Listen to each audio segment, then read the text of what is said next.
Hi everyone, welcome back to another episode of Gavin Reads All the King, my series where I am trying to read all of Stephen King's bibliography in publication order, with a few exceptions. I do lay out all the groundwork in the first episode, although things are kind of changing as I'm moving forward with the series, realizing that some things do need to be shifted a little bit, such as me making every sixth episode about the short story collections or the novellas that Stephen King has written, but things are kind of changing up and stuff. But I will keep you updated as the series goes on, and in today's episode is episode 5. It is the most anticipated episode for me personally, because there are a couple of things that I'm just really super excited to read for the first time. So if you have not yet caught up with any of the episodes prior, then I do have a playlist down in the description box for you to check out. This is kind of the progress so far on all the books that I've read. I haven't updated the leaderboard or anything because I do kind of want to do a ranking Stephen King books that I've read so far video every now and then, and I feel like revealing the leaderboard in these episodes will give that away. But these are all the ratings I've given each book. You could probably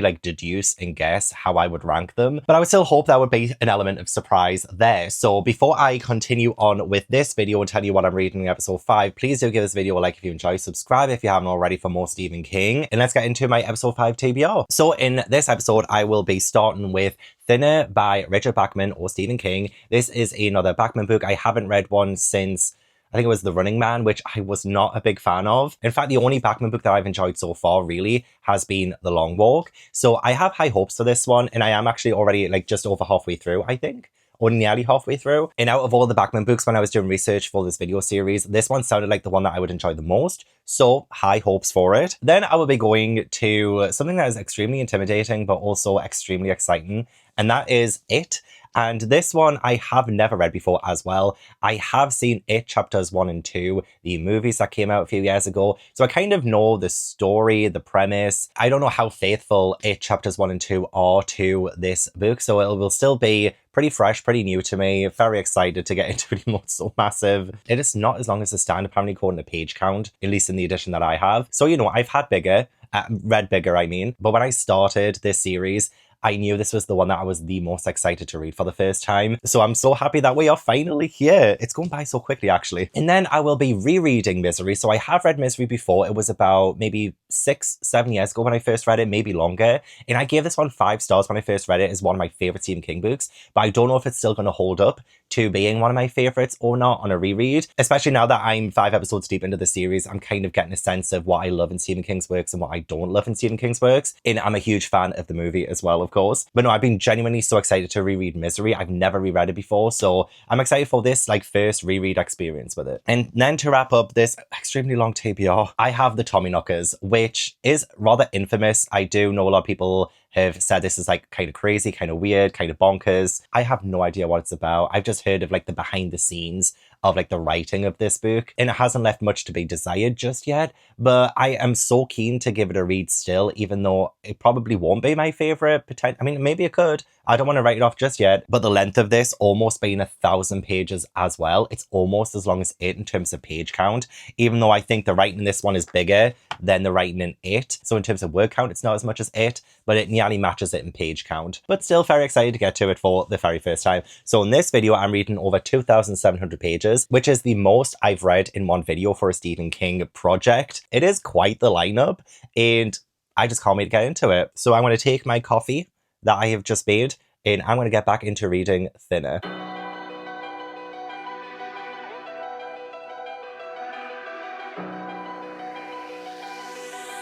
If you like pinas coladas, getting caught in the rain. Thinner has to have one of the best endings I've read in a Stephen King novel, I'm not gonna lie, because that ending, one, kind of, well, again, this is filled with spoilers, warning. One, it kind of made the entire journey that the main character goes on redundant. In a way, sometimes that would usually piss me off, but I feel like this was done in such a clever way, especially since the ending was so morbid and just so tragic as well. That is so bad. That is so bad. And with Richard Bachman books in the past, I haven't really felt the most connection with the main characters. I found them to be so unlikable. And again, the main character in this one as well is still unlikable. He's called Billy. He accidentally killed a gypsy woman, although I'm going to refer to her as Romani because like this obviously does use outdated like stereotypes, outdated terminology that we just don't use today. I'm not going to hold it against this book though. I'm not going to penalize it for that, considering this was written in the 80s, but I will be referring to the woman he killed as Romani, and all the Romani people in this book I will refer to as Romani. So just a heads up there. And yeah, so Billy accidentally ran over this woman and he accidentally kills her, and then he gets cursed by this woman's father, although he thought that he was her husband for the majority of this book, which shows you the lack of attention that the main character gave to the person he killed. Like, you would think he would have paid more attention, especially to her after death, if he really did feel that guilty over what he did. Like, you don't find out her name until 100 pages in. Yeah, her name is Susanna Lemke, and you find out on page 111. Haller closed his eyes and dragged for it. It was funny, all of this, and he hadn't even thought of her name since the hearing. And we've got like 100 pages before this of him kind of flashing back to that moment when he ran her over. And I do actually like the fact that you find out very slowly exactly what happened. It was generally so intriguing to begin with. The first inkling you get that something's happened is when Heidi, his wife, tells him, Billy, it was not your fault, the judge said so. And I was like, okay, the judge said what, for what reason? Like, was he on trial? And he is a lawyer. And then we find out on the next page, there was a charge of vehicular manslaughter. I don't often use that terminology, vehicular manslaughter, so I probably said it wrong. But you find out that, and you still don't know exactly what happened. And then you find out a few pages later, she came out between two cars without looking either way. There was no time for me to stop, absolutely no time. He struck the old woman. And again, like, we find out very, very slowly in that kind of like chapter 1 thing. And then what I kind of love as well is that some of the chapters have a number, and that is his weight. And what I kind of love about this idea is that after the trial, he gets away with it pretty much. And there was the judge who pretty much let him off. And there was a police officer who kind of like swept the investigation under the rug in a way. So you have 3 people who are kind of culpable in Billy getting off for the, well, accidental murder of this woman. And the very first paragraph of this whole story is when the old man comes up to William or Billy and touches him and says thinner. Like, the word he says to him is thinner. It was so funny as well because I was listening to the audiobook again. I always listen to the audiobook as I'm reading along physically. And it was so funny because every single time the narrator came back to this moment, he'd be like, thinner. And I don't know, like, it just came across as like a little bit silly in a way. Just like, I don't know, it sounded like comical, like hearing it out loud. But yeah, he has been cursed and now he's getting thinner and thinner and thinner and thinner. And it's not going to stop. You can't see an end to it. And what is kind of scary about that, like for me at the minute, is that I am on my own kind of fitness journey. I'm on a weight loss journey as well to get myself feeling healthier and to feel more confident in my body. And it's kind of scary because have you ever seen like Final Destination where they make kind of everyday things a little bit more scary because like something like really random happens that kills someone? So like, say for instance, Final Destination 3, which I rewatched last night. I'm on a bit of a Final Destination kick with the new one coming out soon. And I honestly will never go on a sunbed because that whole sunbed sequence terrifies me. And you just don't really think that something as everyday as a sunbed will kill you. Same with the gym, like when the guy is in the gym and he gets killed in the gym. Like, I was literally just at the gym. Like, I'm still in my gym clothes. I was just at the gym a couple of hours ago. In the back of my mind, I'm like, is something going to happen? Like, am I going to die? It's kind of the same with this. And it's really weird to read this at this moment in time because when I do like get weighed at the gym, like my personal trainer weighs me and we see the numbers getting lower and lower. And now I'm kind of terrified that I'm going to look at those scales and see the number keep getting lower and like there's no stop to it, you know? And Billy has this like really good way of saying, I've written all my notes down. I'm trying to remember which page it was. And there's something that Billy says that really stuck out to me that just shows you how terrifying it is. Like, yeah, he says the weight loss was still going on and it wasn't slowing down, it was speeding up. And so you would think, oh, you know, like his doctor told him that he did need to lose a little bit of weight because he was very close to being like unhealthy and dying. So like he did need to lose some weight. But this is like to the extreme. Oh yeah, here it is, chapter 15. When you saw yourself being erased pound by pound, like a complicated equation being erased from a blackboard line by line and computation by computation, it did something to your sense of reality. And yeah, like that's essentially what's happening to him. He's being erased pound by pound and he's watching himself disappear kind of. So like that is like a terrifying thought in itself. And then you think, does he deserve it? Like, does he actually deserve what's happening to him? And like, there was a little bit of sympathy because I could say how desperate he was and like how much he wanted to like still be around for his daughter. And so I did have more sympathy for him than any other protagonist in a Bachman book apart from The Long Walk. The Long Walk still stands out as being like my favorite one, and I think it had way more sympathetic characters. But like say for instance Roadwork and The Running Man, I could not stand the main characters. I felt nothing for them apart from like, I guess hatred. I just didn't like the main characters. In this one tore me apart a little bit because there was a part of me that thought like he kind of does deserve this. So when he ran over the old woman, he was getting a hand job from his wife. And it was really weird as well because she was possessed to kind of do it. Like she's never done that before. And she just does it out of nowhere, which obviously distracts him. And he was kind of like lying to even us, the reader, by saying that she darted out from between the cars and then he hit her without realizing. But actually she just walked out. Like, so we have been lied to by the narrator because he is still feeling guilty. And again, how guilty does he like really feel when, you know, we find out her name 111 pages into this book? We should have known her name from the beginning. If he really felt that bad about it, we should have known it from the beginning. And even then, like he starts to blame his wife because she's the one who distracted him as he was driving. But like the hatred he has towards her, especially by the end, and especially how it leads to him, you know, doing something to her that would be like irreversible. It was just so fascinating for me to watch because I was like, okay, I'm conflicted because I do feel bad for him because he does seem very, very desperate. And this sounds like an awful situation to be in, but he's not the nicest person, especially since as well, when he goes to the old man who cursed him, he never apologizes for what he did to, you know, the old man's daughter. He never actually says, I'm sorry for what I did. He just tells him to take the curse off him and then ends up cursing him back kind of thing. So it's like, he doesn't really apologize. And him, the judge and the police officer, they did do a really shitty thing by not allowing justice to happen. And so part of me was like really glad that the Romani people got their justice by the end because yeah, like he took the life of the old man's daughter and there wasn't really any remorse. He was just more scared for himself than he was for like actually making amends and like saying sorry for what he did. So again, like there's part of me that's like, okay, he deserves what's happening to him. And especially when it gets to like more so the end, which I need to talk about because that ending was so good. I'm going to be skipping around, so like I always do. But like say for the end, okay, and I will talk about Janelle as well because I really did like Janelle as a character. But like with all of that said and done, the way to reverse this curse is the old man finally decides, okay, I'm going to, you know, give you this pie and you have to give it to someone else to eat. And then like you will, you know, gain weight again, but whatever happens to you will happen to the person who eats the pie kind of thing. So Billy has this idea. And oh God, this pie is so disgusting as well. There is a slit on the pie. Oh God, there is a slit on the pie and the old man says, if you want to be rid of the curse, first you give it to the pie, and then you give the pie with the cursed child inside it to someone else. But it has to be soon or it'll come back on you double, you understand? So yeah, he's putting the curse into the pie. So he has to like bleed into the pie, and then like the slit kind of like closes, and even his wound as well, like he had a wound on his hand when he got like slingshot, that kind of closes too. So like you can tell something like supernatural is happening. And I do love a good like supernatural story that Stephen King does as well. Like you could have, you know, obviously with him rapidly losing weight after being cursed, of course it's going to be a supernatural thing that happens. But there was actually a question of like, is this happening to himself because of like, because you could have made it metaphorical, you could have made it like all in his head kind of thing because of like the guilt and what happened to him. But like at this point it is definitely supernatural. And the old man warns him, be careful who eats the meal that was meant for you. And then when he's looking at the pie, he says the crust moved like a rind of white skin over living flesh. And even now, 6 hours after Lemke had given it to him, he knew that if he touched the aluminum plate, he would find it was warm.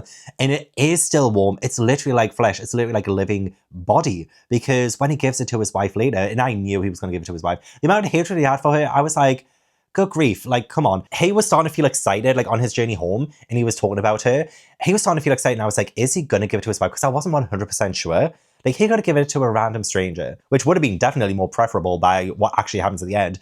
So like, he comes home, gives it to his wife, but he goes upstairs without like watching her eat or anything. You can hear her moving around. You can hear her with the plate and the scraping and stuff. He goes to sleep. And then when he wakes up in the morning, he goes downstairs. Well, actually, no, first he realizes that his daughter has come back home. His daughter is sleeping in her room. And he goes downstairs and realizes that there's 2 plates and 2 forks. So the wife and the daughter both ate the pie. And then, which honestly, like, that blew my mind. Like, that was so fucked up. That was so insane. And then he ends up having a bite himself because, like, he loved his daughter. He loves his daughter so much. and he wanted to make sure that she wouldn't eat it by like telling her, I'll stay at your friends, you know, for the next like 5 days or whatever. And she ends up like not listening to him, and she came back to like make amends with her mother. And yeah, like she's ate the pie, so now she's cursed. And now he has nothing else to live for, does he? Because he went through all of this strife, Billy went through all of this strife to get rid of this curse, and he's put it in this pie that his wife and child have eaten. And now it's like, well, he's got nothing else now. He might as well eat the pie too.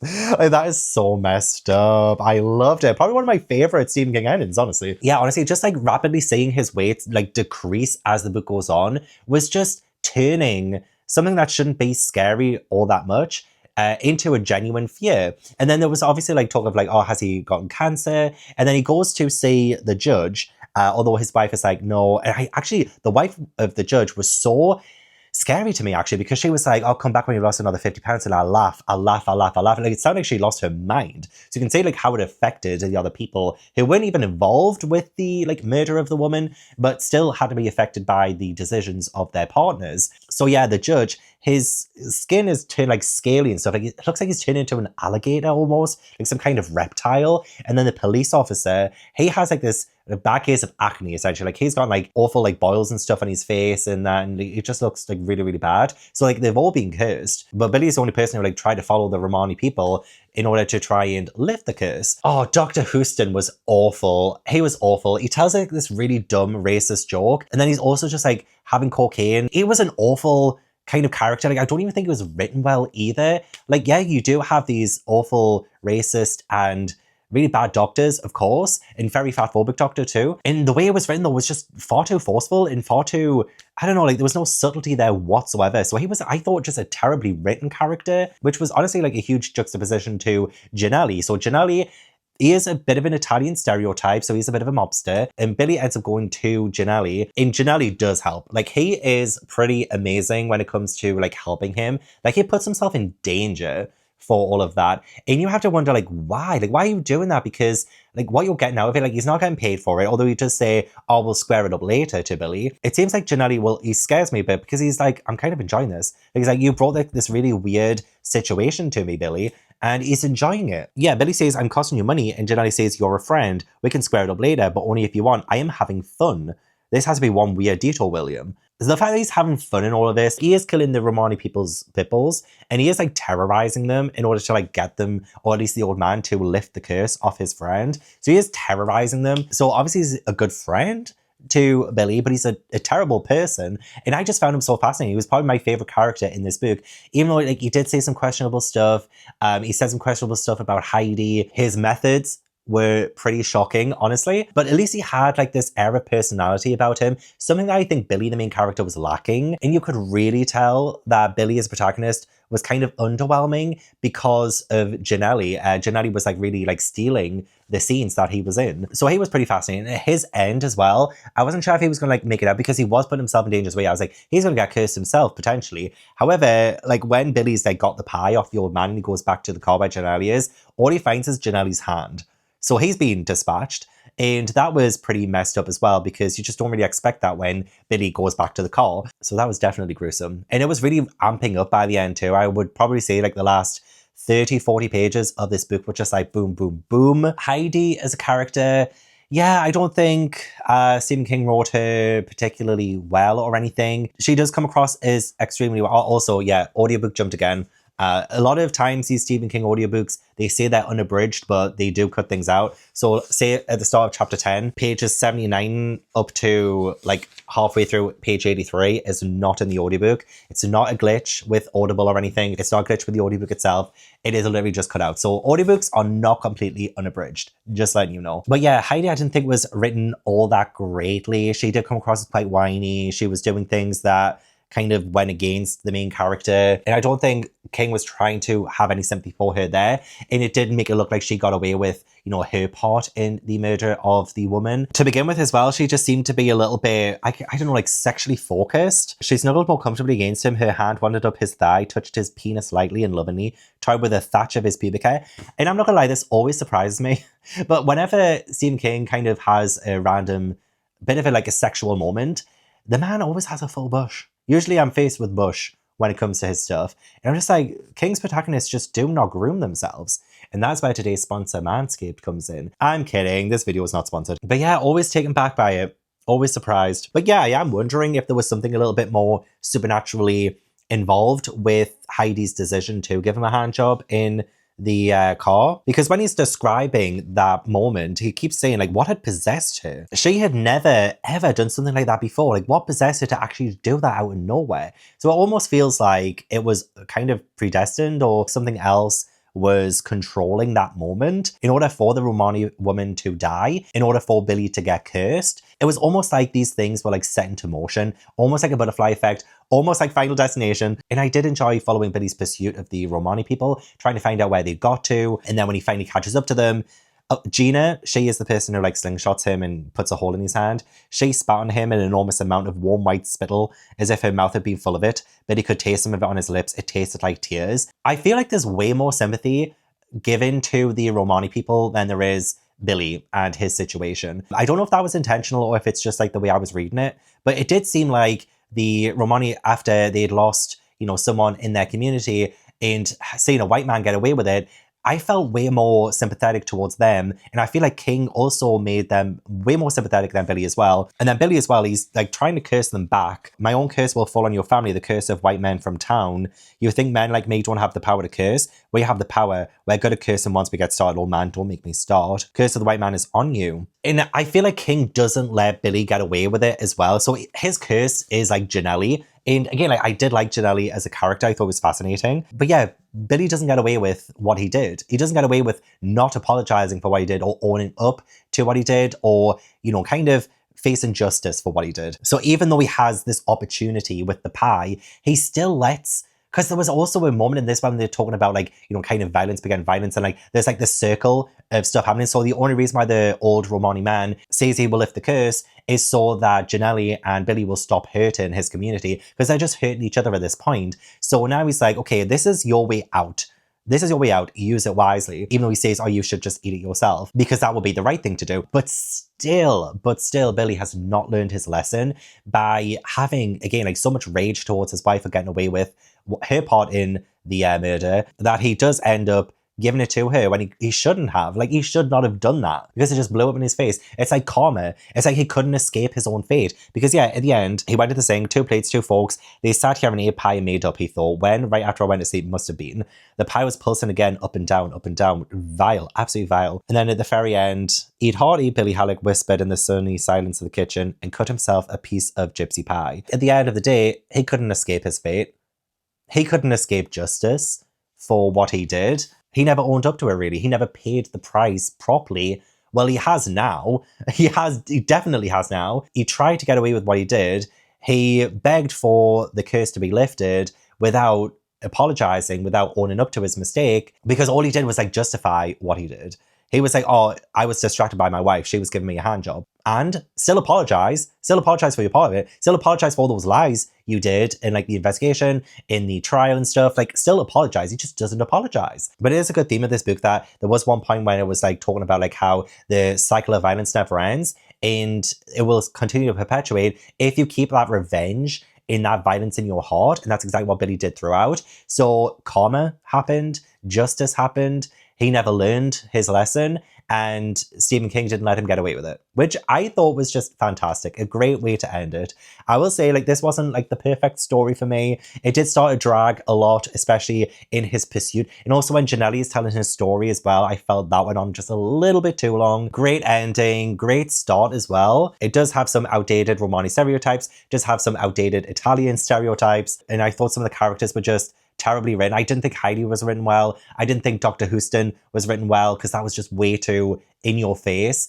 Also, I forgot to mention as well, a couple of Stephen King references. When the word cancer is brought up, the narrator says it had bobbed up like some evil clown's dirty balloon and he had turned away from it. Hey, considering the next book I'm reading is It, and obviously there's a clown in It, and this would have been written around about that time. That felt like a reference to It. And then there was a direct Stephen King reference. When Billy is talking to Dr. Houston, they say it starts to sound a little like Stephen King again, wouldn't you say? And to be honest, like, when I look at this entire book and the entire premise, it felt more like an R.L. Stine, more so than a Stephen King. Because I do feel like it wasn't the best of executions with the premise, in my opinion, because it did go into like a little bit of ridiculous territory and so I feel more like Goosebumps than actual Stephen King. Although I do believe that this was the book that exposed Richard Bachman as Stephen King. I would need to read more about like the behind the scenes of this story in this book in particular, but I did quite love the It reference. If it was an It reference, I think it was, and the direct reference to Stephen King. That was quite funny. Other than that, I'm going to give this book 3 stars. I did, again, enjoy the premise. I loved the ending so much, but there was just like quite a bit that dragged it down for me to give it any higher than a 3-star. But it is my second favorite Richard Bachman book. The Long Walk is still my favorite. Then it's Thinner. Then it's The Running Man. Then it's Rage. Then it's Roadwork. So hey, second favorite Richard Bachman book. That's pretty awesome. But I have read way better Stephen King books. And I've also read worse Stephen King books. So this is like pretty much in the middle. This actually has the same rating for me as The Shining and The Stand. So it really is getting way more difficult to actually rate Stephen King novels. Like on its own, it's a 3-star, but I don't think it's on the same level as The Shining and The Stand, but it has the same rating. So I'm finding it really difficult to rate Stephen King books. I can rate them on their own, but when I compare them with other Stephen King books, I'm like, oh, but I kind of like this better than this one. So like, I feel like the rating system might need to be tweaked a little bit. I don't know how to move forward with that, but I genuinely didn't think this was bad. I actually found myself really enjoying the story, but I cannot give it more than a 3-star. It isn't more than a 3-star to me.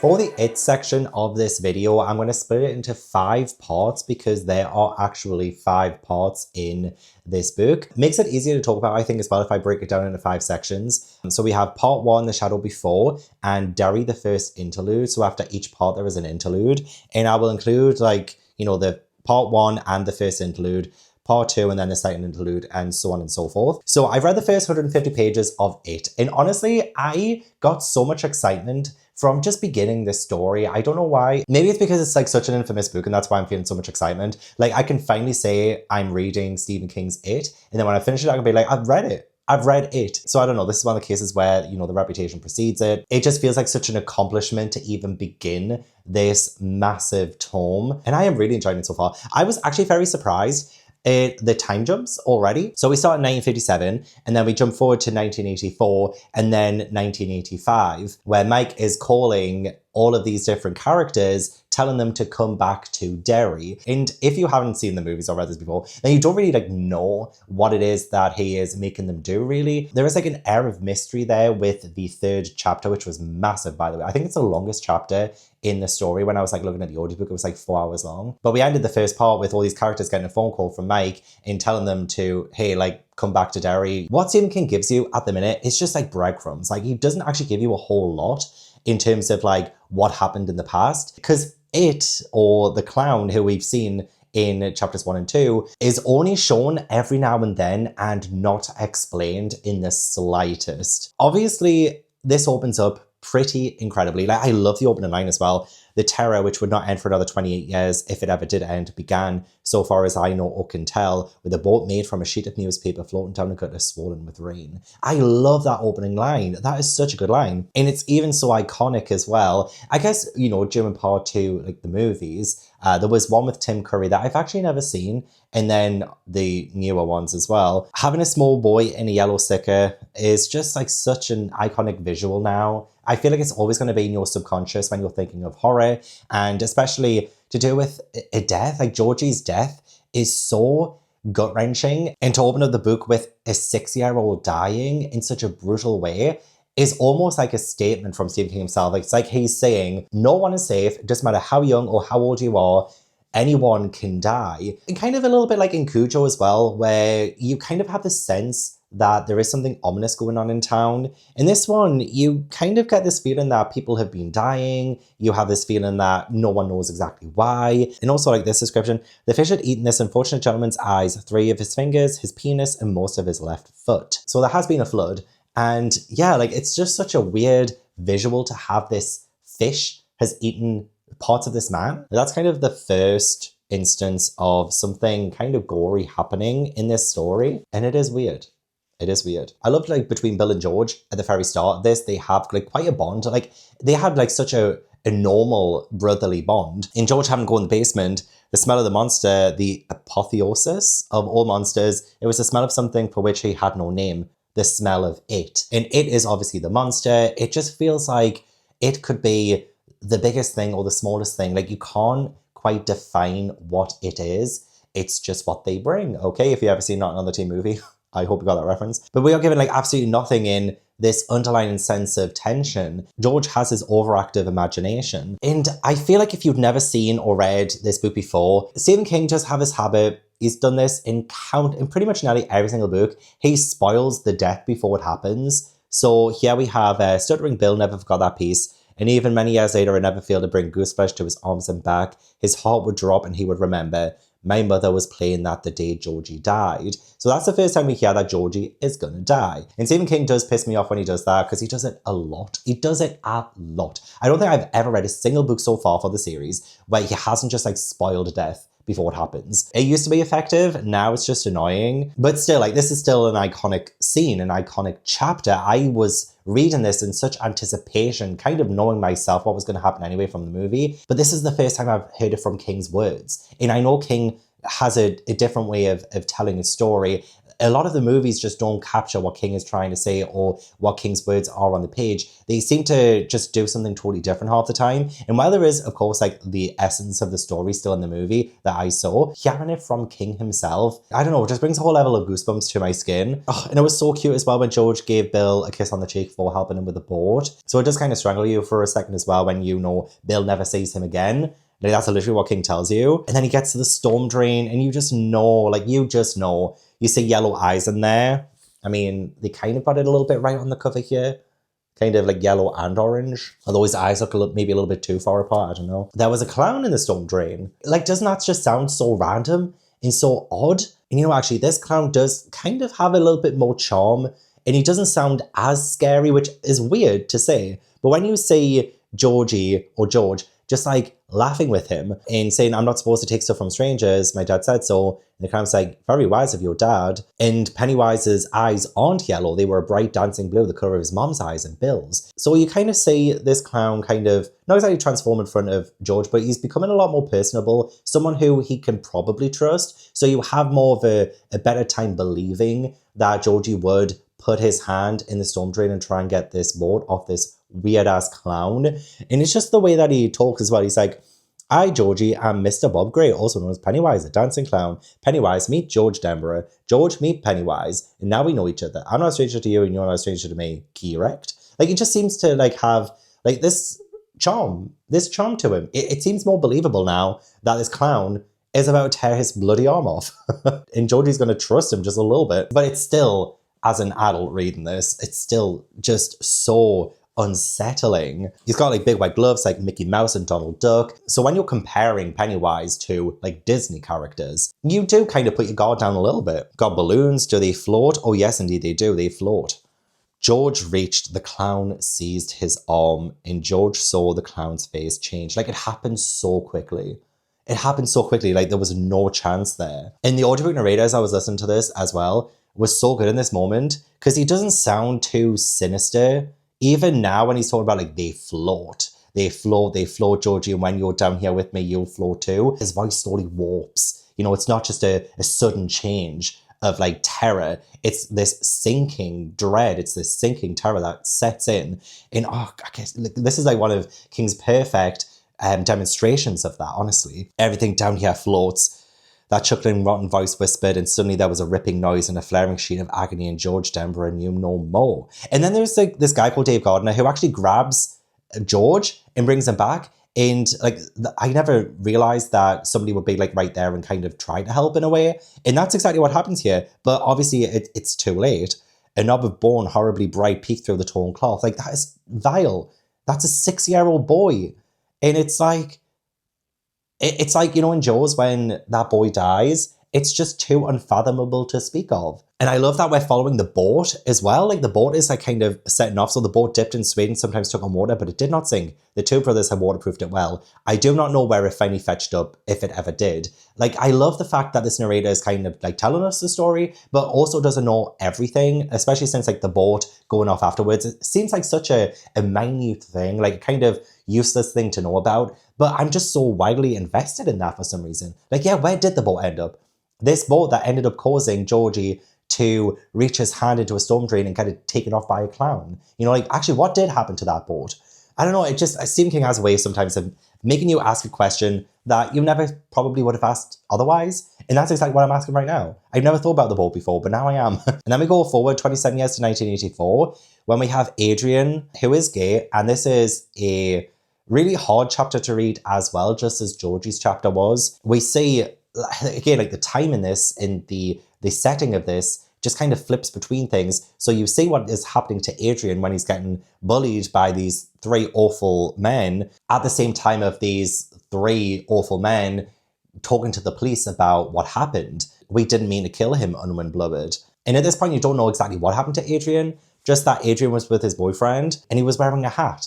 And like, that's just such, again, like such a minute thing, like his hat. Like, what has his hat got to do with anything? And oh my gosh, like the homophobia in this chapter is so tough to read. And I feel like King showed like how ugly and how vile it is. And I loved when they're mentioning the guy under the bridge, the people who were getting interrogated, and that guy under the bridge, I still don't know who he was. The guy in the clown suit, Chris Unwin said and shivered. The guy with the balloons. And then you know, like, you can tie that back to what happened to Georgie 27 years before. And then you're thinking, oh, but I thought you were the guys who killed her. I thought you were the one who killed Adrian.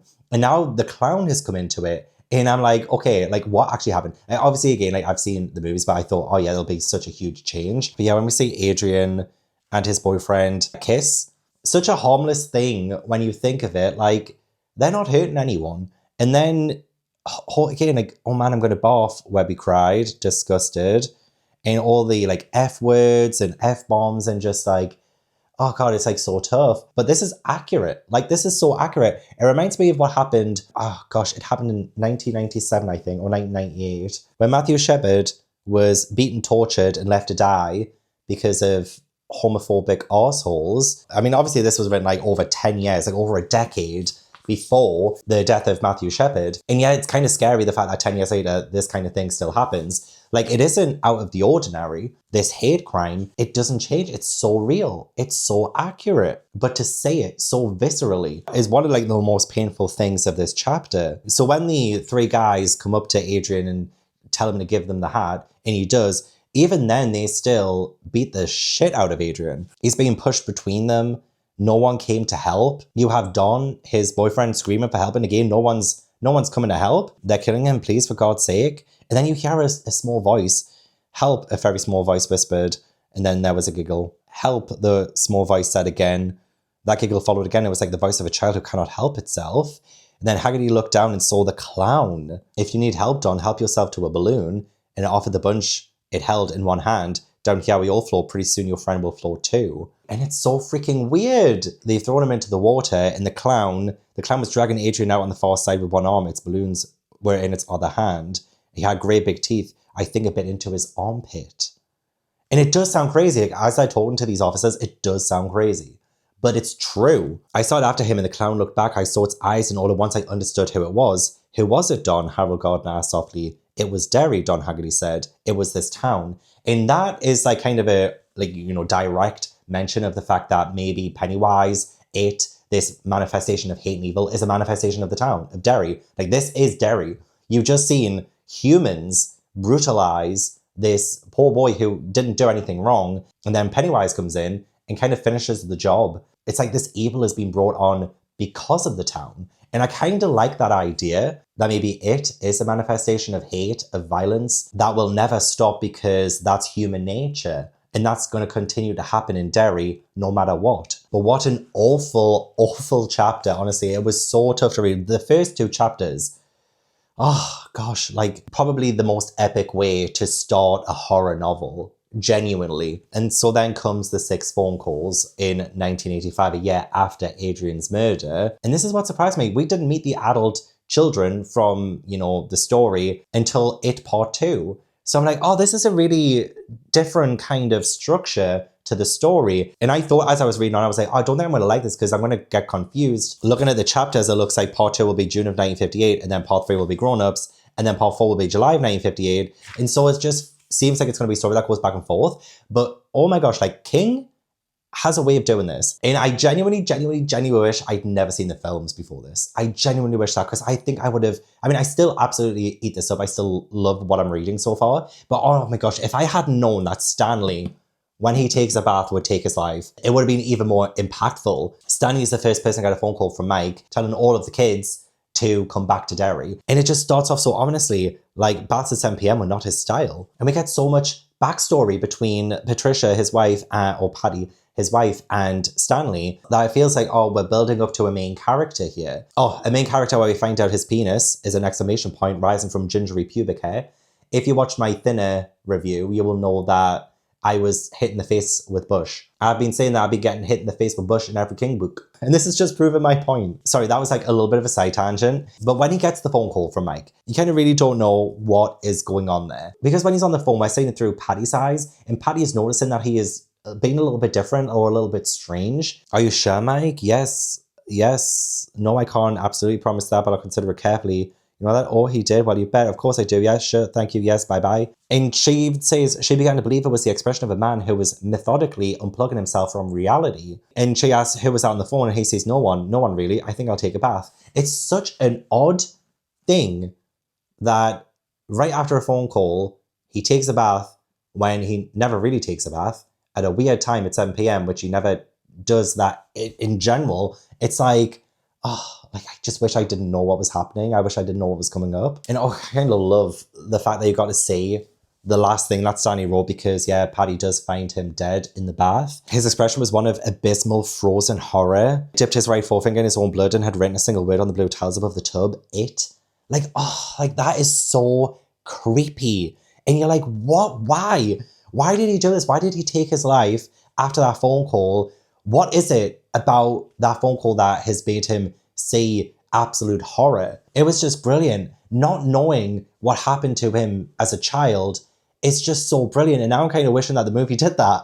I mean, I wish that the movie had the adults go back to being the kids and back and forth. Maybe it wouldn't have translated as well on screen, but I think the pacing of that, in the horror of it, like, slowly unfolding, it gave me shivers even though I knew what was going to happen. So next we have Rich, or Richie. He's forgotten so much about Derry. He's kind of forgotten his own childhood too. If Mike hadn't called, he supposed he might never even thought of it again. I love the mystery of that. Then we slip into him and his insecurities as a child. You're not Rich Records Tosia down there. Down there, you're just Richie Four Eyes Tosia, and you're with your buddies, and you're so scared it feels like your balls are turning into Welch's grape jelly. And every single person who, again, like we meet in this chapter, seem to regress into their childhood insecurities. It feels like they've squashed so much childhood trauma that now with this phone call from Mike, it's coming out again, it's slipping out again, they're remembering again. I made a promise, we all promised that we would go back if there's something started happening again, and I guess it has. There were other things he hadn't thought of in years, trembling just below the surface, bloody things, some darkness. Then we meet Ben. I don't really have too much to say about Ben. He does mention that he had lost a lot of weight. He has this scar on himself because there was Henry Bowers. Henry Bowers was a bully, and he ended up carving that into him. He mentions that he'd forgotten everything about Derry and being a child. Did you ever hear, Ricky Lee, of having an amnesia so complete you didn't even know you had amnesia? And I'm like, is this normal for, like, this entire group of kids to literally forget? And then as soon as they're reminded by the phone call, it all comes flooding back. Oh, we have Eddie. I remember Eddie so much from the film too. Like, he is very paranoid. He is a bit of a health freak, but that's because of the paranoia of his mother. Like, his mother was very overprotective and overbearing. And you do get a really, really deep look into that, into his section, and how he's married someone who reminds him of his mother. Like, the therapy he needs. I love how real all of these characters are feeling in just one chapter. The paranoia, the way that he goes about with his, like, medical stuff and, like, his pills and all of that, it just, you can feel how deep rooted that is in his psyche because of his mother. And yet you think it is paranoia because there was nothing really physically wrong with him. And so you think, okay, how much of a stronghold did she have on him? And how is it still affecting him into his adulthood? Oh, and then Beverly's chapter. Oh, Beverly's chapter was so hard to read as well. Just like the first two chapters. She's married to a guy called Tom. And Tom's an arsehole. Tom is a prick that I really want to die. You know, and King has a really good way of presenting characters who you kind of want to die. And they're human characters. Like, he's a human. but he's an awful, awful human being. She very well might need a prayer or two before he was through with her. And it's so uncomfortable as well reading this chapter because so much of it is from Tom's point of view. He's an abusive husband. He hits her. You see how many times he hits her, and it's gut-wrenching to read. Absolutely gut-wrenching. The horror in this novel so far hasn't really predominantly come from Pennywise the clown, although we started out that way. A lot of it's come from real people. Real people so far. And again, I feel like maybe Pennywise is just reflecting the horror and the atrocities that real people can kind of do themselves. I literally wrote so many times, fuck him, die, fuck him, hate him. When Bev lights a cigarette, and this is when it really hits home as well, just how terrifying her situation is. Not just from what Tom is going to do to her, but the fact that she might have to go back to something that terrifies her. She lights a cigarette, and he's beat her before because she's lit a cigarette. It says, but the fear he wanted to see, the fear of him, was not on her face. There was fear, but it had come out of the telephone. And fear was not supposed to come to Beverly from that direction. So like she is genuinely more scared of what she's about to face from this phone call than her husband who's standing right in front of her and has done unspeakable things to her in the past. Oh my God, literally, look what I wrote. Like, die, die, die, die, die. I wanted him to die. I wanted Tom to die. And I loved that Bev stood up for herself. I love that she gave as good as she got. He was unable to believe she had hit him with something. Like, how does it feel now? How does it feel, you little prick? You arsehole. I'm going to the airport, you son of a bitch. Do you hear me? I have business and I'm going. You want to get out of my way because I'm going. If you come near me again, I'll kill you. Do you understand that, you tub of guts? I'll kill you. The fear was suffocating him. How the tables have turned. Oh, like I was rooting for Bev so much. Like I already feel this huge connection to her and even like the other people we've met so far as well. I'm already rooting for them. Like how insane is that? I'm already rooting for them. He tries to hit her with a belt. She hits him back. Oof, she whacked across his balls with a brisk yet heavy sound. Oh, like that was so satisfying. That was, made me so happy. I was like, okay, so while there is like so much horror and darkness in this novel so far, we have moments like this that are so satisfying already. I was like, get it, girl. Get it, girl. Love Bev.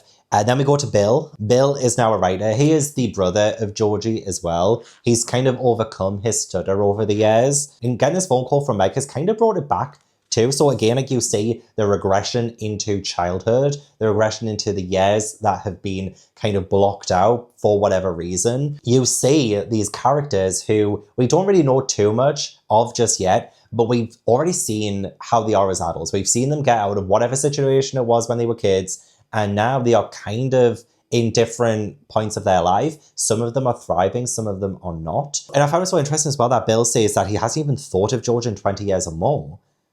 But you told me you had a brother named, I repeated a fact, he said. That was all. His name was a word. It cast no shadow at all in my mind. I haven't thought of Derry itself in 20 years. It's like having a case of amnesia so bad you don't know you've got it. That's exactly what Ben said just previously in his section. They all seem to have amnesia. It must have been that bad. King also loves to have sections where it's a bit of mixed media. So in the interludes, it says the segment below and all other interlude segments are drawn from Derry, an Unauthorized Town History by Michael Hanlon, who is Mike. And it's an unpublished set of notes and like fragments of a manuscript that are put at the end of every single part. So yeah, just like in Carrie, we had in Carrie like little sections of like books published on the whole Carrie situation in universe to make it look like it was an actual real event. We have the exact same thing happen here. So I think King absolutely does love having a mixed media kind of format for his stories. And I do kind of love this because we do have Mike kind of investigating the history of Derry, find out way more about it too. Derry is starting to become such a fascinating place where so much death has happened. And there is like this cycle that every pretty much like 27-ish years, which is reminding me of Jeepers Creepers, by the way. I wonder if Jeepers Creepers was inspired by it. But we do have the cycle of all of these like terrible childhood disappearances and stuff happening, although that still happens between like cycles, like between it coming back. So again, it does highlight just how awful Derry is as a town and the violence and the murders and the awfulness that goes on, that I think every 20 or so years, there's that much death and awfulness committed by humans that it becomes an entity, it becomes a living, breathing thing that exacts even more of that violence that the town has already gone through. because that is what Derry is. A really interesting thing as well, in 1741, everyone in Derry Township just disappeared. There were no bones, no bodies, flood, not that yet, disease, no word of it in the surrounding towns. They just disappeared. All of them, all 340 of them, without a trace. Like, you can't just keep dropping these really intensely interesting facts, Mr. King, and not elaborate. Like, now I kind of want a story on Derry Township in 1741. What happened to these people? Is that when all of this started? And when Meg is interviewing Carson, Meg says, you know about the cycle? And Carson says, oh yes, I know. Every 26 or 27 years. But in January too. A lot of the old timers do. Although that is one thing they won't talk about. Even if you load them up with booze. Let it go, Hanlon.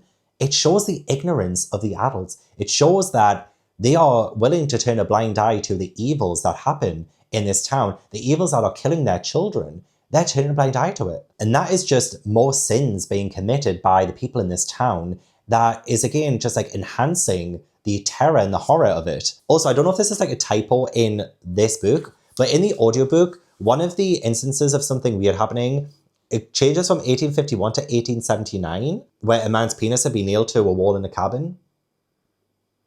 And it might be a typo in this because in 1851, a crew of lumberjacks, and then down there in 1851, so it seems like maybe it was a typo in the book, but they fixed it in an audiobook. 1851, John Markson killed his entire family with poison. Easter Sunday, 1906, there was an Easter egg hunt, but the ironworks exploded. 102 people died, 88 of the dead were children.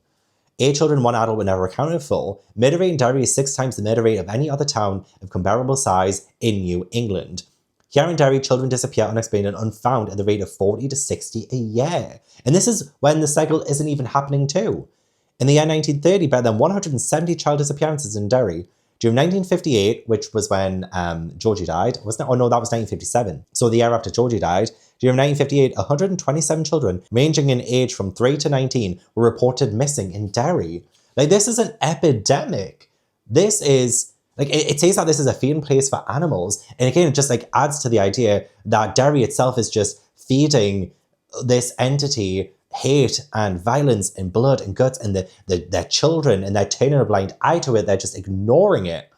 And that is so fucking fascinating.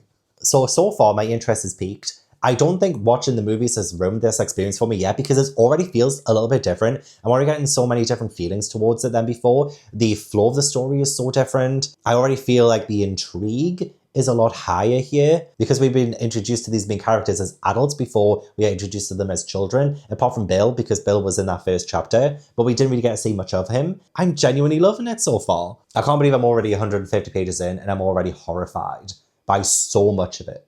So much of it. When I tell you, I am loving these kids. Like, these are some of the best characters I've read so far in a Stephen King novel. So I finished part 2. I am now on page 445, so I'm about to start part 3. Thought I would update you because the entirety of part 2 was following the main characters as children in the summer of 1958. School is now out, and these kids are, well, you would think that they would be having the time of their lives, but you see through each different character as like each chapter kind of focuses on them, that it wasn't quite the case. And these kids, oh my gosh, I didn't realize this, but it is so heavy on bullying. Like, that is like one of the main like issues, the main topics that it actually puts across. You actually see in part 2 that the bullies, they're a bit more of a threat than Pennywise or like this clown that all of them have seen, or at least heard of as well. So in the case of Beverly, when she hears, you know, the voices in the in the sink, and it's like a child's voice, and she knows that there's no other children really in her apartment building. Oh my god, like, that was so terrifying. It has been a long time since I watched the movies, so like some of it I kind of forgot about. I forgot about the whole Beverly section and the fact that blood does cover the bathroom that only like really her and the other kids can see, but her parents can't. Like, that is genuinely fucked up, especially when you have like Bev and her dad. Like, her dad is very like, the poor girl can't escape abuse. Her dad, and even when she says as well that he is capable of love, so like she kind of doesn't dismiss like the abuse that she gets of him. So this breaks my heart as well. I never hit you when you didn't deserve it, Beverly, he told her once when she had cried out that some punishment had been unfair. In Charlie, that had to be true because he was capable of love. Like, honestly, she deserves better. She really does. And then to know that she ends up marrying this guy who she does end up leaving, thank God. Like, she ends up leaving him. But to see that the cycle of abuse just continues on for Beverly just makes my heart reach out to her even more. And it's made her, like, again, like one of my favorite characters because I'm seeing her resilience. I'm seeing her strength through that. The way that she has, like, kind of faced up to it. And she is still standing today stronger than ever. It's just so sad that her dad also is, like, very, like trigger happy, but with his hands and his fist, it's just so awful to read. Especially since he tells her, oh, he worries about her, and then he's just like randomly hitting her. It's like, what a terrible father. And I know like this was the 50s in this timeline. I imagine like parents were a little bit more fine with hitting their children. Oh, and oh my God, I thought it was strange as well when Beverly's mother turns to her and just says, does he touch you? And that took me by surprise as well, because Beverly hasn't like mentioned anything about like that per se or anything like that. So I actually don't know if he has been, I mean, he's been hitting her, but like this is asked in a like a kind of sexual way. Like, has he been touching you in that regard? And Beverly's like, no. But like part of me doesn't kind of believe that, but at the same time I haven't really seen otherwise just yet. That might come up in case he actually has been. But honestly, a lot of the parents are, again, like ignorant. They turn a blind eye to things. They are abusive to their children, apart from Ben. So like with Ben and his mother like seems to be like kind of overprotective, but like not in a, suffocating way. Ben's mother gives him a watch and like tells him to look after himself, and he has all of this stuff going on with these bullies. So like Henry's an absolute arsehole. Like he's been a bigger antagonist to these children than Pennywise the Clown has, because like as we saw through that section, Pennywise has like appeared to all of them, but he hasn't really done anything just yet. He's just scared them. Whereas Henry has like literally physically abused. He got a switchblade and carved like the letter H into him, and there was actual blood. Like, I can't believe children do that. And like, obviously I can believe it. These kinds of bullies are very prevalent, and even to this day, I mean, I was bullied as a kid, like not as bad as, getting a switchblade out, but like you don't know what kids are going to do, and they can be just as unpredictable as anything else, which is why it's like so interesting that this entire section kind of painted the bullies as a bigger antagonist than the clown, like than it itself. Because again, you could still argue that Pennywise is a manifestation of Derry itself. Like Pennywise is Derry. You're getting a really good look, an ugly look, but a look nonetheless, at the terrible people who live in Derry. And I love the fact that Stephen King has literally brought Derry to life. There's so many sections, so many parts of this where it's talking about Derry, and it's talking about the landscape in Derry, it's talking about the canal, and it's just painting this really vivid picture of this town that's just so incredible. So I really do feel like this, out of all the Stephen King books I've read so far, is the one that's like come to life the most for me. Like, we've had such relatable, amazing characters in the children, and we have like the really real instances of like parent abuse or the bullying that's going on, and seeing how these kids are like slowly overcoming it, how they're coming together as well, like they're becoming friends. So it's just so heartwarming when Ben ends up coming across Bill and Eddie,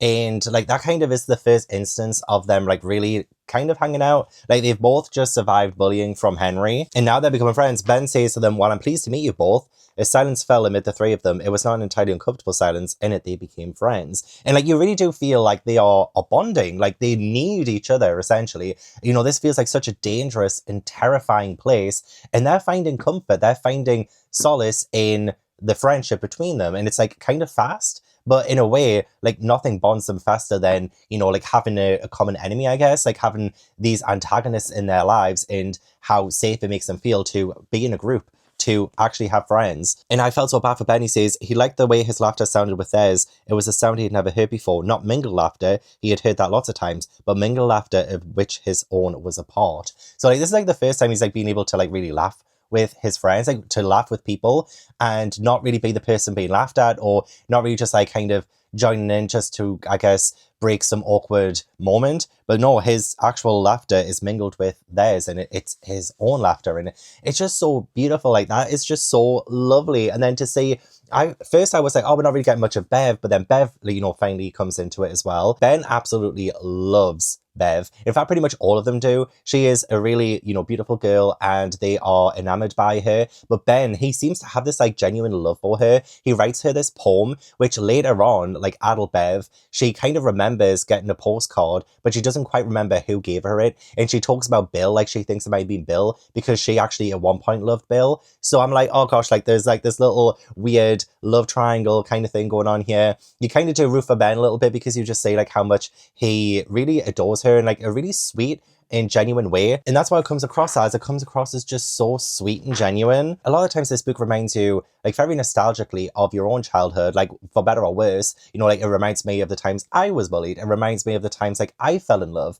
It reminds me of the times like I was kind of starting to grow up a little bit and starting to realize that I was changing, my body was changing and stuff like that. So it does feel like very reminiscent of the past. And that is again like a great feeling to kind of capture with a book like this, because there is this like really awful undercurrent of like all of these themes, like these dark themes, the terror that it's portraying, but there's a genuine beating heart to this story that I feel like so many can relate to if they read the story. And it just enhances more the times when something weird does happen. So like when Bill sees the picture and it's filled with blood, or when Ben sees the clown on the ice at the canal and the balloons are flowing towards him despite the wind supposed to blow them away. Like all of these moments, it's like, oh, I genuinely care about these children. I genuinely care about these characters. I don't want something bad to happen to them. And that is making it even more heart-wrenching knowing that Stanley has taken his own life when he gets that phone call from Mike in 1985. But here we are learning about Stan and what he's gone through and his connection with those characters himself. And it's like, oh, like I kind of know his fate, which sometimes, again, like when Stephen King spoils like people's deaths, sometimes like Georgie's at the very start,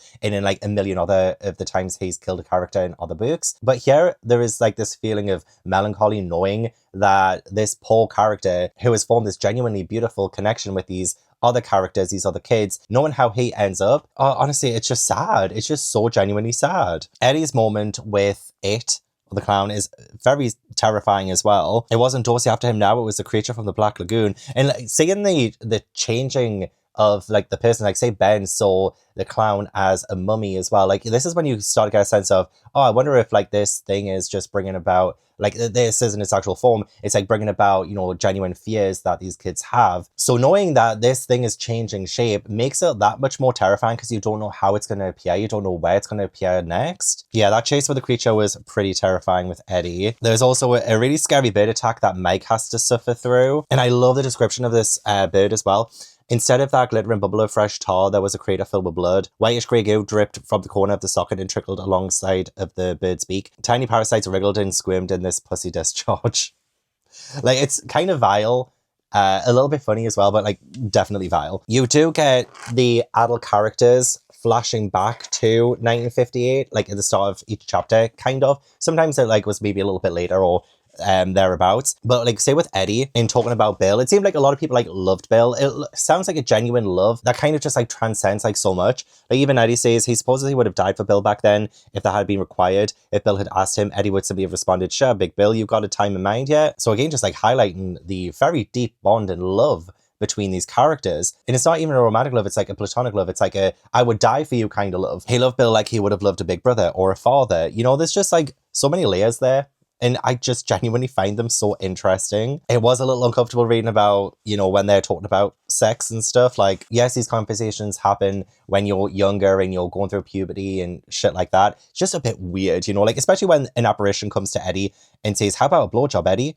That's me, Eddie, Bob Gray. And now that we've been properly introduced, and then he appears to Eddie as like a leper. It's a little bit like in The Shining, when that really weird thing appears to Danny and is like being overtly sexual to a child. That is another like really horrifying and terrifying thing that happens in the real world that we kind of don't want to kind of acknowledge because it is genuinely so disgusting and terrifying. And Stephen King is like throwing it in here and he's making it so uncomfortable. The leper was crawling out as wearing a clown suit. He saw a clown suit with big orange buttons down the front. So no matter what this person or this thing appears as, it always comes back to the damn clown suit. So the house on Niebald Street where, he sees the leper, I just loved the entire descriptions of this house. I loved how formidable and intimidating this house appeared. I also love the fact that Bill telling Richie, oh, I really need to destroy this thing. If it killed Georgie, I want to be the one to kill it, kind of thing. And that's kind of where we project the plot and move that forward, because we're not just like getting terrorized by these bullies and this clown. They're actually now taking a proactive step into finding out what this thing is and how to take it down in like this really innocent and naive and childlike way, because they are children at the end of the day. And it's so sweet as well when Bill is like crying about it all and Richie is there to like support him. Little by little, Bill stopped. He still hurt, but this hurt seemed cleaner, as if he had cut himself open and taken out something that was rotten inside him, and that feeling of relief was still there. That's him talking about George, and because he thinks that George might be haunting him because of the picture scenario, as well as like other things. It felt like that guilt was like eating away at Bill, and it's so nice to see Richie like telling him like, hey, it wasn't your fault, like you didn't do this on purpose, like that boat, like you were just like looking out for Georgie, you didn't know what would happen, like things like that. It was just so beautiful between these 11-year-old boys. They're so young and yet they seem so wise as well at the same time. Oh, going into Georgie's room as well, like when you go into a room that belongs to somebody who isn't alive anymore, I don't think I've ever had to do that. I don't think, but I can imagine that being so terrifying, and I think Stephen King captures that perfectly. He looked around, fearful and intensely curious at the same time. The first thing he noticed was the dry mustiness of the air. No one's opened a window in here for a long time, he thought. Heck, no one's breathed in here for a long time. That's really what it felt like. He shuddered a little, and then Richie says, like, it's spooky in here. And I do feel like as you're going through the scene, you feel that in the writing. You feel that in, like, how they move about in this room. The fact that no one has breathed in that room for a while. There hasn't been any fresh air or fresh life in this room in a while. It is just haunting. They see a picture moving that both Richie and Bill are inside somehow, and then the clown appears as well. Suddenly the clown popped up over its edge like a horrible jack-in-the-box, and then Bill is somehow able to like kind of go into the picture a little bit, like with his fingers that get cut up, and at the edge of the canal the top is something round, something like a balloon. This thing, it has not appeared like that prominently in this section. Again, like we have barely seen as much, like there hasn't been as much of a page presence for this clown, more so than any of the other antagonists who have been terrorizing these kids. And yet you didn't need to see any more of it. Like, I feel like this clown is like really bringing this sense of dread, and it is just genuinely like every single time he appears, I get shivers, because I'm like, okay, we're not getting that much of him, but when we do, it's so effective. It's a monster, Richie said flatly. Some kind of monster right here in Derry, and it's killing kids. We are over 300 pages at this point, and it's like, damn, we still have barely seen as much of this clown as I thought. Like with a book title It, you would have thought that, but it's actually been way more about the characters, them forming a friendship, them being bullied more than anything else as well, and setting up Derry as the location. The little bits of Bev that we do get before we get her proper section, you do see that she has like bruises on her face or bruises on her arms, and I feel like that is again like such a heart-wrenching thing to kind of build to for her section. But to still see how Bev, like, she smiles sweetly, and she's so, like, again, just so lovely and amazing as a person to the characters. Again, just adds strength to her spirit. I think like she still has such like a massive page presence as well. One of the best kind of ensemble casts of a King book, in my opinion. And the way she also like defends Ben as well. Like she says that she likes him and all this, that, and the other. And it was so cute as well when Richie was like, oh, do you want to go on a date? And then Bev's just like, yeah, sure, why not? Like, that was so cute. You can get moments of such love and levity in such a heavy and horrific story. Oh, and when they stood up against Henry as well, Beverly shouts to leave him alone, pick on someone your own size. Richie stuck out his foot. Henry ran into it and fell forward. Ben let out a roar and grabbed one of the garbage cans. He threw the garbage can, it struck Henry in the small of his back and knocked him flat again. Like, seeing them fight back at this moment, seeing them stand up for themselves is like a prelude to, I'm sure, what will come when they have to face it, when they have to face a clown, like the big evil, because they have to like kind of tackle the smaller evils first. Seeing them stand up for themselves first here is such a eureka moment. It's like, okay, they can stand up for themselves, they can defend themselves, they can fight. Obviously it's on a different level, but still like they're taking strides towards being brave. Richie calls them the Losers Club. The Losers Club gets off a good one, and I love that, like the Losers Club. Like, yes, own the name, own it. They have a plan to go to Newbold Street and the house on Newbold Street. And Richie asks, and if it's a monster, if your dad's gun doesn't stop it, Big Bill, if it just keeps coming. And then Bill's like, we'll think of something else. We'll have to. He threw back his head and laughed like a loon. After a moment, Richie joined him. It was impossible not to. Again, like at this moment, I'm like, if I didn't know that these became adults, which is, again, like kind of, I'm not conflicted exactly that we got all of the adult like phone calls first and then going back in time to see what happened, because we do know they survived whatever ordeal they went through in 1958. And so I kind of don't know if like I hadn't got that, if I didn't know they survived, like would I feel more tension here? Would I feel more scared for them? I do still feel scared for them because it could go any which way. But to see them saying, oh yeah, we'll kill them with a gun. Oh, but if it doesn't work, oh, well, we'll think of something. It just feels like so underprepared, but they are children. But again, it shows how brave they are when they get to the house and Richie goes, you don't really want to go under there, do you? And Bill's like, no, but I'm gonna. It's like, damn, like Bill is brave. Like naive, but brave. Maybe a little stupid, but brave. Like what else is he gonna do? Just let the clown terrorize him? Let the clown kill more kids? You know, it's like the adults are, again, turning a blind eye to it a lot. Like, they're putting in a curfew, sure, but, like, they're not being proactive in, you know, stopping this evil that's happening. It never gets less terrifying every single time it tells one of the characters, you'll float here too. You'll float down here with your friends, Beverly. We all float down here. Like, that doesn't stop getting terrifying the more he says it. And also, there was something that Pennywise said as well. I can't remember which part it was, but it's when Pennywise tells one of the characters, oh, it's like Pleasure Island in Pinocchio or Never Neverland in Peter Pan. You don't grow up and things like that. Yeah, they don't grow up because they die. They die, and Georgie will forever be 6 years old. The kids he kills will forever be the age that they died at, but like they're not happy, like they're not having fun. Only Pennywise is having fun. Only the clown is having fun. So to compare what's happening to these kids with something like Neverland in Peter Pan or Pleasure Island in Pinocchio is twisted. It's sick and it's twisted, and it's again like catering towards that like childlike wonder of like, oh yeah, maybe I never have to grow up, maybe I never have to become an adult. But when you think of like the actual implications of that, it's so grim. We end this section with the kids being like, oh, we should probably tell the police, but like they won't believe us. And honestly, sometimes that pisses me off in things because I'm like, well, yeah, but like you should still probably tell them. But like they have like a genuine case for like not telling the police, really, because yeah, it would make them sound pretty crazy. The adults have failed them in the past. The adults aren't doing anything. You've seen the abuse that they get from their peers. You've seen the abuse that they've suffered from their own parents. And yeah, they just feel like they can't do anything else. They can't turn to anyone. It feels very isolating. I think Stephen King did a great job in making these kids feel like this is something that they have to do themselves because they don't have anyone else to turn to apart from each other. And yeah, the second interlude, I wasn't a fan of. I don't really understand the need for the interludes, honestly. It's the only thing dragging it down for me, to be honest. I wasn't a big fan of the story that was told in this interlude. Wasn't a fan of like how many times the N-word was like thrown at me in this interlude. If it had just focused on present day Mike investigating this whole thing, but instead we got like this massive story from somebody who he's kind of interviewed and like leading up to the fire at the Black Spot and shit like that. I didn't care.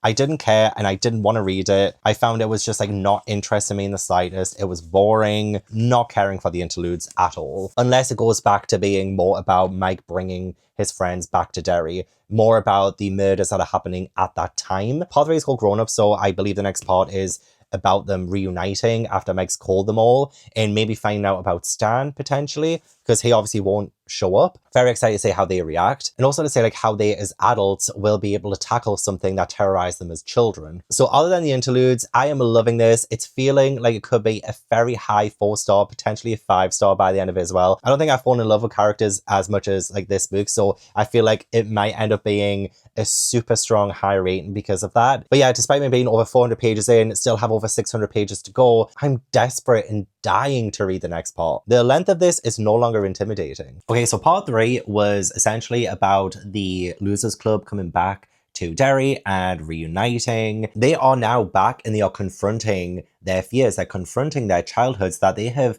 essentially run away from. I am loving the fact that we have all of this confrontation in this chapter, in this part even, because it isn't really just about the fact that they've been running away from their childhood trauma and what happened in the past, but also how their adult selves in their lives now are being dictated by what's happened in the past. You know, we have gotten like little slivers of it, you know, previously. Bev, who has married someone who is kind of almost a representation of her father. We have Eddie, who has married someone who reminds him of his mother, etc., etc. There are things that they are running from. And one thing I kind of love about the fact that we have so many different worlds colliding as well. Like, we don't just have like it like this creature going after them, but it is also influencing Henry, who is one of their childhood bullies. And you would think that this man would have moved on by now. You know, you're an adult, move on from terrorizing these kids.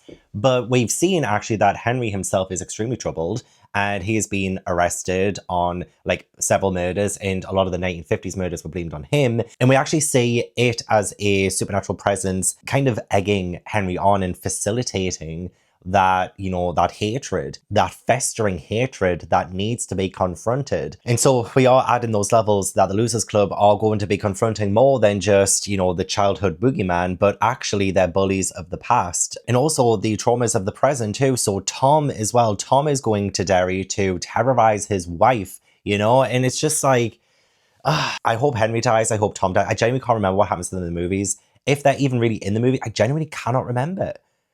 It Chapter 2 is a little bit more of a fuzzy thing for me. I only kind of remember some of the wrap-up of it and some of the scenes that we actually saw in this part. So for instance, like when they reunite, the Losers Club are at this restaurant, and I kind of love the slow tension and slow build-up in this scene because it seems like so normal at first, but then it kind of descends into chaos. But there's so many like really interesting questions that gets brought up, and considering how close these kids were, and they went through hell together, they apparently stopped it in the past, which we still haven't seen how they did yet. We have Mike bringing everyone together, but it says here he himself had seen none of them, felt no urge to say any of them. So it feels like they're not as close as you would have thought. When you have something that happens to you in childhood that really bonds you with other people, you think, why did this friendship deteriorate? And obviously I know like they moved away. Well, most of them moved away. Essentially, Mike was the only one who really stayed behind. His parents decided not to move. So like obviously like there's that drift there, but you would still think that they would, I don't know, like strive to reconnect after so long. It has been a long, long time, well over 20 years. And even Mike himself actually confesses that he has been keeping an eye on them,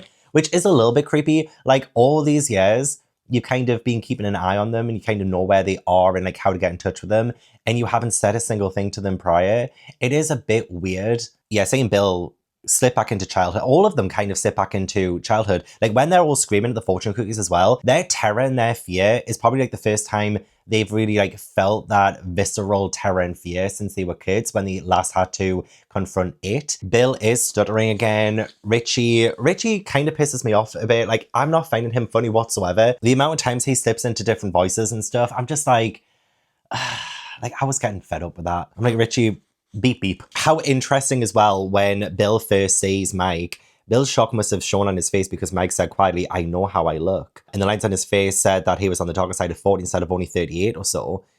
Bill flushed and said, it's not that bad, Mike. It's just that I remember you as a kid, that is all. And I'm like, yeah, like that's also another kind of fear as well, is seeing the people who you knew as children grow old as well, because then you're feeling like time and morality is slipping away. And, you know, there are different like layers to that, absolutely. Whenever I've kind of seen a friend who I only knew in childhood, and they look much older now, like I look much older now too, that is another kind of fear that we don't really speak too much of, but it is like an awful reminder every now and then that you are so far away from your youth and your childhood that now you're closer to, you know, being elderly, closer to death. I just find like that's so interesting during this scene with them because, yeah, they're like reuniting for the first time in so long, and they're all so different, and they all like talk about what has changed and what has happened over the years. And there are some like interesting things come up as well. Like Mike mentions how successful they all are now, but also they're childless. Like they don't have children. Like what's up with that? And yeah, I was thinking about that. I was like, oh yeah, that is interesting. It's not like they haven't tried, but the implications of that too is that their life is not continuing on in a way. Their legacy is kind of just like stopped. It's like they themselves are trapped and their family line is trapped. And there's just like no progression. There's no moving forward. Mainly because they still have something to confront, something to defeat before they can even do that. And they're talking about the seventh entity in the room, which is no one really. But here the narrator says, and he felt suddenly that it was the seventh, that it in time was somehow interchangeable, that it wore all their faces as well as the 1,000 others with which it had terrified and killed. And the idea that it might be them was somehow the most frightening idea of all. So there is this suffocating presence that's always going to be with them unless they are able to defeat it and confront it. So I did really like seeing them all again and the melancholy that Stanley isn't with them anymore. But again, it just made me feel this emptiness also because I'm like, I saw you guys become the best of friends and be bonded so deeply. And what happened? Like, why is this feeling so awkward and weird to begin with. Why do they not have a desire to see each other before this? What have they forgotten? They're still like trying so hard to remember what happened. Eddie asked, what did we do? The question hung there. Mike seemed to regard it, and at last he shook his head. You'll remember, he said. In time, you'll remember. And I also love the bringing up of Derry again as an entity itself. You're saying there's a cancer at work here, Beverly said. Not at all. An untreated cancer invariably kills. Derry hasn't died. On the contrary, it has thrived in an unspectacular, unnewsworthy way, of course. And you do wonder, like, how has Derry, like, thrived all this time? How is everybody still living there? How have only a handful of people left and escaped? When you hear about all of these awful deaths that happen, even when it isn't around, it's like, it sounds like the worst place you could live in America. In that terrifying come home, come home, come home, written in blood at the crime scene of a 5th grader, Jerry Bellwood's blood. It is calling them back. It wanted us to come back. Why? It may want revenge. Revenge, or just to set things back in order. There is unfinished business. Bill says he still wants to kill it more than ever. And I'm like, excellent. Like, let's do it. In the first mention of the deadlights, I kind of vaguely remember the deadlights from the movie, but not really in a way, but kind of. When they say, no, they don't really remember much. With one exception, I seem to remember Bill screaming about something called the deadlights. Bill's arm jerked convulsively. Do you remember the deadlights, Bill? No. You will. I hope to God I don't. I feel like I myself have forgotten them to protect myself. Like my own trauma has like protected me. I love the fortune cookie scene because there were so many parallels to not just the past but the present and what they haven't been able to run away from. So like when the blood spurts from Beverly's fortune cookie, is it from a slashed artery? And in Eddie's is like a huge bug. There's like calls back to like, you know, cleanliness or the blood that erupted from the sink when Bev was a child. Richie's has a human eyeball staring at him with glazed intensity. So that sounds like scrutiny, like he's being scrutinized. He's kind of scared of that with him being a comedian. Ben saw teeth inside, which could be a representation of how when he was a child, he was overweight. So I feel like this was a blatant look into their childhood fears and the need to stop running from it, the need to actually confront it. I think, was it Bill's that was like kind of breathing? Bill didn't open his fortune cookie, but it looked like it was breathing. Reminded me of Thinner. I won't spoil Thinner in this section. I want each book section to not spoil other books, if at all possible. But it actually reminds me of Thinner, like the breathing fortune cookie. You'll know why if you read Thinner. This wasn't exactly my favorite section. It wasn't like a little bit slow going, but like each of the Losers Club have like broken off and they're trying to almost like regain their memories by going back to places that mean something to them. So like with Ben, when he goes to the library and he sees Pennywise, that was kind of creepy. Eddie also confronts, you know, things from the past, but I think it's Bev's. Bev's is the one that stuck out to me the most when she goes to her old house, her old apartment, and there is an old woman there called Mrs. Kirsch.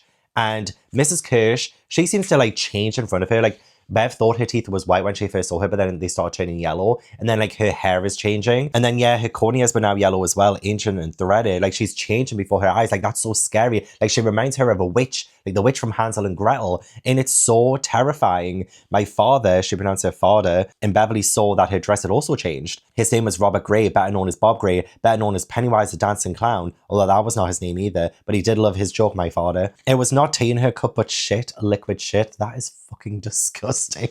It's a bit nutty. But it's when Mrs. Kirsch turns into Bev's father, and he says, I beat you because I wanted to fuck you, Bevy. That's all I wanted to do. And like, it kind of solidifies that fear that I had, that because it wasn't explicitly said before, and even now it might not even have been real, but it might have been that the abuse that she got from her father, you know, crossed into a different territory. Obviously that's not her actual father saying these things, but it could be true. And that's just so sick to me. Like, poor Bev, she has not been able to escape that. But it's just a terrifying scene as well, to be trapped in your old childhood home. Well, not exactly trapped because she does escape, but like to see how it's changed. Again, confronting the fear that things are changing, things are moving on, things are getting older, and you're moving further and further away from childhood. But to see it warped and changed in that way is just genuinely, again, like very terrifying. As much as Richie annoys me, I kind of liked his section with the massive statue and the axe thing. That was pretty cool. But he does annoy me. Bill, he walked up his old house but did not stop. I like the fact that Bill, he is kind of the leader. Like, they see him as the leader. And I like that he's still embodying that even all this time. Like, he's the one who's saying, I still want to kill Ed. I want to do this for Georgie. Like, he still has this huge motivation and you can feel it. But he's also like trying to overcome so much. Like, so much. And then he comes across this boy who reminds him of Georgie, and he feels like he might be seeing ghosts. This young boy kind of does represent Georgie in a way, because it almost feels like a parallel to the very first scene where Bill is Pennywise and this boy is Georgie. And this boy is like, oh, I shouldn't talk to strangers or accept anything from strangers. And Bill is like, you know what, you're absolutely right. It was a weird parallel, but a parallel nonetheless. So all of that ties into, you know, the day after Mike made his phone calls, Henry Bowers began to have voices. You're the only one, Henry, the only one of us left. You'll have to get him for me and Vic. Ain't no little kids can rank us out like that. And this is the voice of Belch. And they had, obviously, their friend Vic as well. Like, they were the three that were terrorizing the kids in the, 1958 section. But the news did declare that Henry Bowers had been the monster haunting Derry in the spring and summer of 1958. But we know that that's not true. But we do find out that Henry did kill his father. Yes, he had killed Victor Chris and Belch Huggins. That was also true, at least in the sense that he had led them into the tunnels where they had been murdered. Yes, he had killed Patrick. Yes, Veronica. Yes, one. Yes, all. Not true, but it didn't matter. Blame needed to be taken. So, here I'm a little bit confused of, who he actually did kill. It did say he killed his father. Yes, that was true. And he was responsible for Victor and Belch, leading them to the tunnels where they got murdered. So I feel like, obviously, Pennywise must have killed those two as well. It let Henry go, maybe to use as a puppet, and could probably see the potential in Henry being another antagonist. I'm so fascinated by that. I can't wait to get back to 1958 or back to the past, which part 4 will be. It'll be July of 1958. So I can't wait to see how that happened. But it does add another level of fear to see Henry come out of where he was locked up, and to also see Tom be so intent on finding Bev as well. He has almost murderous intent in his heart. I'm a little bit confused of Audrey, who is Bill's wife. And yeah, she's on her way to Derry as well. And I'm not 100% sure why, or why she's being led there or drawn there. But I like how this part also set up Tom and Henry as being villains as well. It is the past and present coming full steam ahead, and it will collide. The third Derry interlude, again, didn't do much for me. I just, again, more about the black spot, more about, well, actually, this was more about a gangland shooting and shit like that, where they did say a clown. Good, I asked, he was shooting too. Oh, yeah? That clown didn't cast any shadow, no shadow at all. I'm just okay.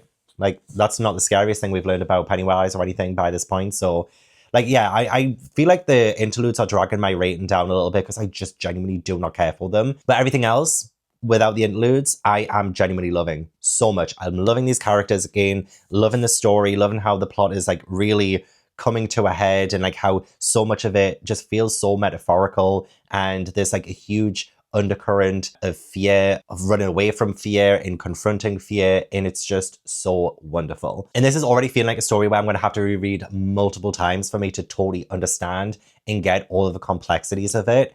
And I haven't even finished reading it for the first time, and I'm already thinking I might need to, reread this and analyze it chapter by chapter, really take it slow and stuff. And it's just, at the minute, I'm just soaking in the story. I'm sure there's so much more I can say, so much more I can analyze about it. But for the time being, I'm just reading this for enjoyment. And enjoyment is what I'm having. There was some disturbing shit going down in part 4, let me tell you. Some things that I can't really scrub my eyes from, saying. Mainly to do with Patrick. If you've read this, there's a kind of a whole chapter dedicated to Patrick and his demise. Patrick is one of Henry's friends. It is in the chapter Another One of the Missing, The Death of Patrick Hochstetter. Patrick is fucked up. Patrick is probably one of the worst characters in this. And I say worst as in he's genuinely a despicable person. Stephen King did a fantastic job writing him, but oh my God, what a disgusting, despicable person this person is. The fact that you see him kill his baby brother is genuinely so upsetting, because King doesn't shy away from kind of describing it in a way. The movement, oh God, it's a visual I never ever want to see. And reading this part and this section was so hard to do. I can't unsay it. There's so many things in this book that I can't unsay, but that itself was genuinely upsetting. Patrick was also hurting animals too, which again, so upsetting. The friendship that he had with Henry as well. There's this really weird moment between like Henry and the other like kids, like the other bullies, that Bev ends up watching and being able to say like she is hidden, but it's a memory that adult Bev has. And it seems childish and silly at first that the four of them, it was Henry, Patrick, and the other two, there was Victor and the other one, they were lighting each other's farts. Like, it's so dumb. It's so stupid.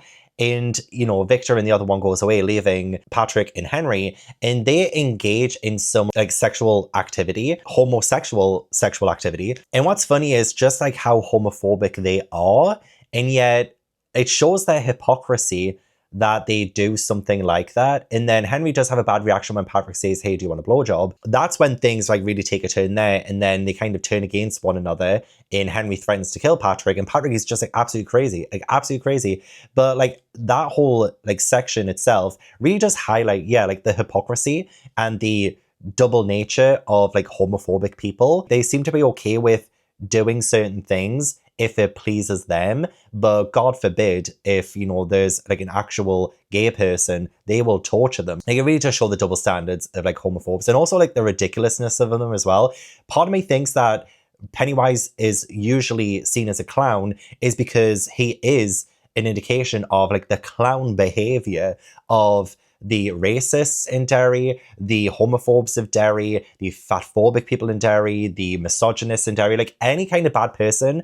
I feel like Pennywise just kind of like represents and manifests because they are clowns. Like, this is Stephen King saying, like, the people who are ignoring, you know, like politics, for instance, as well. Like, so we have, like, in the fourth interlude, I didn't mind the fourth interlude as much because we learned about this massacre that happened in this bar, and it was happening in front of, you know, all the adults around them, but the adults weren't really like paying attention to it. Like, there was someone like literally putting an axe into people, cutting someone's hand off and stuff, and people were kind of just, again, like turning a blind eye to it. And like, obviously, like there is like some supernatural element to that as well with like Pennywise and stuff, but again, it just enhances the desire of adults to just turn a blind eye and like to look away from things that goes against them and goes against their nature. If they have to challenge something, they won't do it. They are absolutely fine living in ignorant bliss, even if it hurts people, even if it kills people. And there was mention of like, are people not wanting to engage with politics and stuff, I guess is a sort of like a double side to that, you know. And again, like Stephen King's probably having some kind of commentary there of people who decide not to engage with that and decide to ignore it, and allowing, I guess, politics to hurt people, to kill people. And that I thought was really brilliantly done. So I really didn't mind the fourth interlude all that much. It actually felt like a lot more relevant. And I mean, I guess you could argue all interludes have been rather relevant, but I don't know, I just haven't been enjoying the interludes up until this moment. So I feel like we're kind of back on track. In part 4 mainly dealt with, again, like in July 1958, when the Losers Club end up seeing and fighting Pennywise for the very first time. And also, not exactly defeating it, but there is this like element of faith and children having like a sort of like faith in things. And Pennywise kind of challenges that because, like, yeah, the adults who don't see what's going on or choose not to see it don't have faith and don't have belief in that. But children do. They kind of have this endearing belief in things, like belief in, you know, the supernatural, or belief in things that maybe you can't actually see yourself. And so again, like when the Losers Club come across Pennywise and like kind of defeat it for the first time, they've defeated it because they haven't allowed Pennywise to keep control over them. Like, they're actually regaining control themselves, and they've believed in themselves, in their faith, and they are challenging it. And it's the first time that it, the creature, has like fear and doubt in its eyes. So they've kind of challenged it in that regard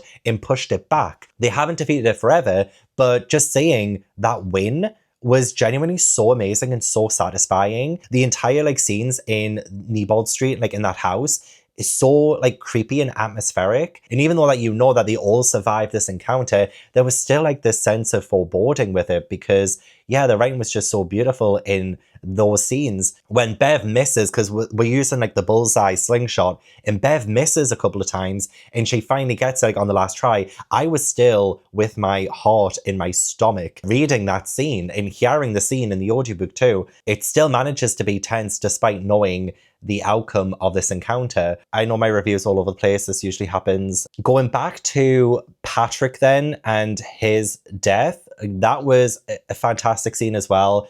Just again, like so utterly bizarre, because he does have this refrigerator where he does like keep dead things. And when he opens it, like these leeches kind of come out. And I find that again, like King's clever way of being like, so like Patrick offered that blowjob to suck Henry off beforehand. And then we have these leeches that suck blood, end up hurting him. And again, I just find that like so ironic in a way, like karma, because Patrick isn't being rewarded for his behavior or the way that he is, the deaths that he has done. Like the fact that again, like he killed his baby brother was just so gut-wrenching. Killing innocent animals as well is so gut-wrenching. And here we have, like, it seemed like some kind of hallucination, and it could potentially, because it isn't really said explicitly, Bev herself couldn't exactly say what was going on. And so you do kind of get the sense that, or maybe it was that was killing Patrick. But there's also the sense that maybe it was Henry. Like Henry might have, you know, like he said he was going to kill him, and then he kind of quickly comes back to finish the job. And like he could have been like stabbed to death, and like the leeches and things were like just a hallucination. I kind of like the idea of that too, because this is a book where you kind of do question pretty much everything you see. Because if Pennywise is a manifestation of the town, a manifestation of your own fears, then yeah, like you do have to like look internally, and that's exactly what the adult characters have to do. They have to look internally. They have to confront abuse from the past with the parents as well, like, you know, kind of confronting that and how they've been challenged their entire lives because of it. Like say for Eddie, we have that big section with Eddie. I didn't care as much for that section, even though I do have a great appreciation for Eddie and that he does challenge his mother. He finds out that the asthma thing that he was having was a placebo. It seems like his mother was putting a lot of health issues onto Eddie when he doesn't really have those health issues. And it seems like a lot of it's in his head because of his mother. So I love the fact that Eddie challenged that. That was awesome. I do feel like we've already had like so much of like that anyway, so it is just like adding more and more layers, which is never really a bad thing, but it is like an overtly long book. Like I will say that like this is so long and it is a little bit tiring sometimes, but I do still quite like the fact that Eddie stood up to his mother as well. Like she sent his friends away when they come to see him, and he was like, I know exactly what the placebo thing was. Like I talked to the doctor, and like he kind of manipulates his mother because she's been manipulating him and uses that against her, which honestly was again like a great step towards, you know, being able to defeat it, because he was challenging his own parent, and that's a huge thing to do. That again is like challenging and confronting childhood abuse, childhood trauma, because yeah, his mother, while she seemed to be overprotective, like there was that element of emotional abuse, you know? She was scaring the living hell out of him growing up because she was putting her own, or projecting her own health issues onto her son, making him worried for things when he doesn't need to be worried about them. So that again is like emotional abuse, and we have that challenged, and I really enjoyed that. Oh yeah, like I'm again flicking through all the underlining stuff that I've done. This was when Patrick did what he did, and I'm just like, God, absolutely sick. And a lot of the times King can have a secondary antagonist or secondary character really coming to the forefront. Like say for Pet Sematary, we kind of slowly learned about Zelda, for instance, and again, like I'll not say exactly everything about Zelda, but King really does sometimes have some of the most fascinating side characters ever, and it can be so random too, but still like fit. Like it still always fits. Oh yeah, it was so cute as well when the Losers Club were like going through the house and they were like saying like, oh, can you hold my hand and stuff like that. They are still children, like they are still so young, and that is still so adorable that they have this really tight bond and tight friendship. That is so lovely. I am getting a little bit worried because I know there is a scene coming up that people talk about, and I know what it is, just like on paper and just like the way that people say it, and like even just like the fact that it happens. Yes, it's incredibly weird. I am still dreading getting to that moment, and I will talk about that moment when I get to it. So I'm kind of like preparing for that. I only have like this much left. And yeah, I cannot wait to finish it. I finally read it. And again, like there's probably like way more to say, but I imagine I'm already talking so much about this book that it's like really hard to do. And I've probably been all over the place. Usually I do just wait until I finish the book and then review the book. But because there's so much here, I thought I would do it part by part. But I do feel like I'm seeing like less and less for each part. Oh, I almost forgot to talk about the fact that Mike actually comes into the Losers Club. Like for some reason, I thought he was always a part of it. Like that's kind of how like we're getting like the adults and then the kids kind of stuff. But Mike as a child like officially enters the Losers Club in this part, in part 4. And again, bonded with the other ones because of the bullying from Henry. So Henry actually kills, and this is so awful as well, Henry kills Mr. Chips, who is Mike's dog. And this is, again, like a really interesting thing to talk about. Henry himself is vying for his father's affection, and the only time his father really shows him affection is when Henry does something awful and evil to someone else. So when he kills Mr. Chips because he's a racist arsehole, his dad rewards him with beer. And this is like the first time that Henry has really like felt this kind of love from his dad, and it is showing and highlighting the problem of parents kind of passing on their prejudices to their children, and how you can explain a lot of bullies' behavior, because sometimes they do, not all the times, but I think a lot of the times they do learn their hatred from their parents. Sometimes consciously, sometimes subconsciously, but it is like a huge prominent theme in it. When the dog was dead, Henry removed the clothesline, went home and told his father what he had done. Henry was likewise frightened of his father and felt a terrible hate for him sometimes, but he also loved him. In the afternoon, after he had told, he felt he had finally found the key to his father's affections, because his father had clapped him on the back so hard that Henry almost fell over, taken him in the living room and given him a beer. It was the first beer Henry ever had, and for all the rest of his years, he would associate that taste with positive emotions, victory, and love. Yes, to a job well done, Henry's crazy father had said. And I love the fact that Stephen King is literally calling him crazy, because Oscar, Henry's dad, is a racist asshole, and King is not actually glorifying that at all. He's showing like how disgusting this behavior is right here, right now, in how a lot of kids are affected by the hatred of their parents. So I just want to quickly highlight that because I almost forgot to talk about it. Loved Mike being part of the gang once and for all. Loved that they had that massive rock fight and they won over Henry and his friends in that section too. And I did love that Mike stood up for himself as well after Mr. Chips had died, and Henry told him what had happened and that he's the one who did it. And Mike really stands up for his dog. It's just so sad though. It's so sad. Ugh. But honestly, kids can sometimes be the absolute worst. And Henry, like, you do really feel more hatred towards Henry at the minute because of that. Yeah, I'm going to finish reading this finally today. Wish me luck. I feel like I deserve to give myself 5 stars for finishing this. I have not long finished it. I finished around about 8 p.m. on Monday, the 28th of April. Let the records show. I was towards the end, especially in part 5, getting to a point where I was kind of just wanting this to be over, which is not the kind of thing I want to say about something so epic as it. But yeah, I don't think I was the biggest fan of this part. I don't think I was the biggest fan of the ending in general. Some things that I just really didn't quite like in this part, and it has kind of affected my rating a little bit of this, and I'll get to all of that in a second. Let's talk about a couple of things. One of them being, I love the fact that Henry died. You know, that scene in the motel room, Eddie fighting back, was brilliant. I really enjoyed that. I would have loved it if it had been either Mike or Bev who kind of took down Henry. I mean, all of them suffered in the hands of Henry, but I don't know. I just feel like Mike would have been the better choice, especially since Henry does put Mike in the hospital, meaning that Mike ends up sitting out the rest of the story. He kind of like sits out the confrontation with it, which I didn't quite like either. I kind of wanted all of them to be there or none of them. This was always a story about them coming together.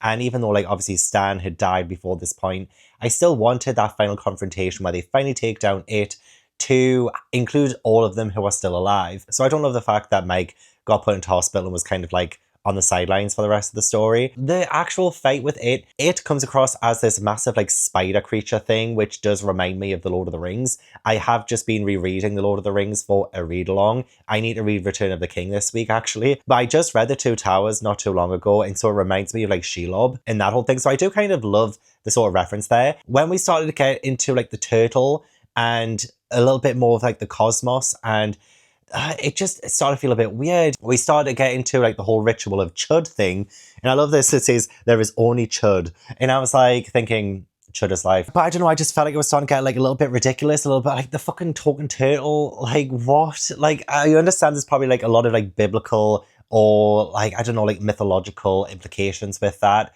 Things that I will probably need to research more on to like fully understand. I think Gan was also referred to as well. And there's loads of stuff to do with like a flood. And like Derry itself is kind of torn apart like by an earthquake, by a flood, by rain, you know, as all of this is going down. So it does kind of harken back to like say like Noah's Ark, maybe a cleansing of the town, especially since, you know, they are fighting it, they are defeating it, and it is a representation and a manifestation of the town, Derry, and all of the evils that live there. So this is like a cleansing, and I understand that's kind of what we are going with, but I don't know, like I was still a little bit perplexed, I guess, with like all of the cosmos stuff, and like it's starting to get into a little bit of like cosmic horror kind of territory, and I don't usually like cosmic horror. I've never really jived with it, but I was loving the build up. Like the build up to it was great, like seeing the adults like go into the bowels of the town. So like as they were going through the sewers, it felt like they were going through like the veins of Derry. Like that's how it felt like to me. They managed to come across a disused section of the Derry sewer system.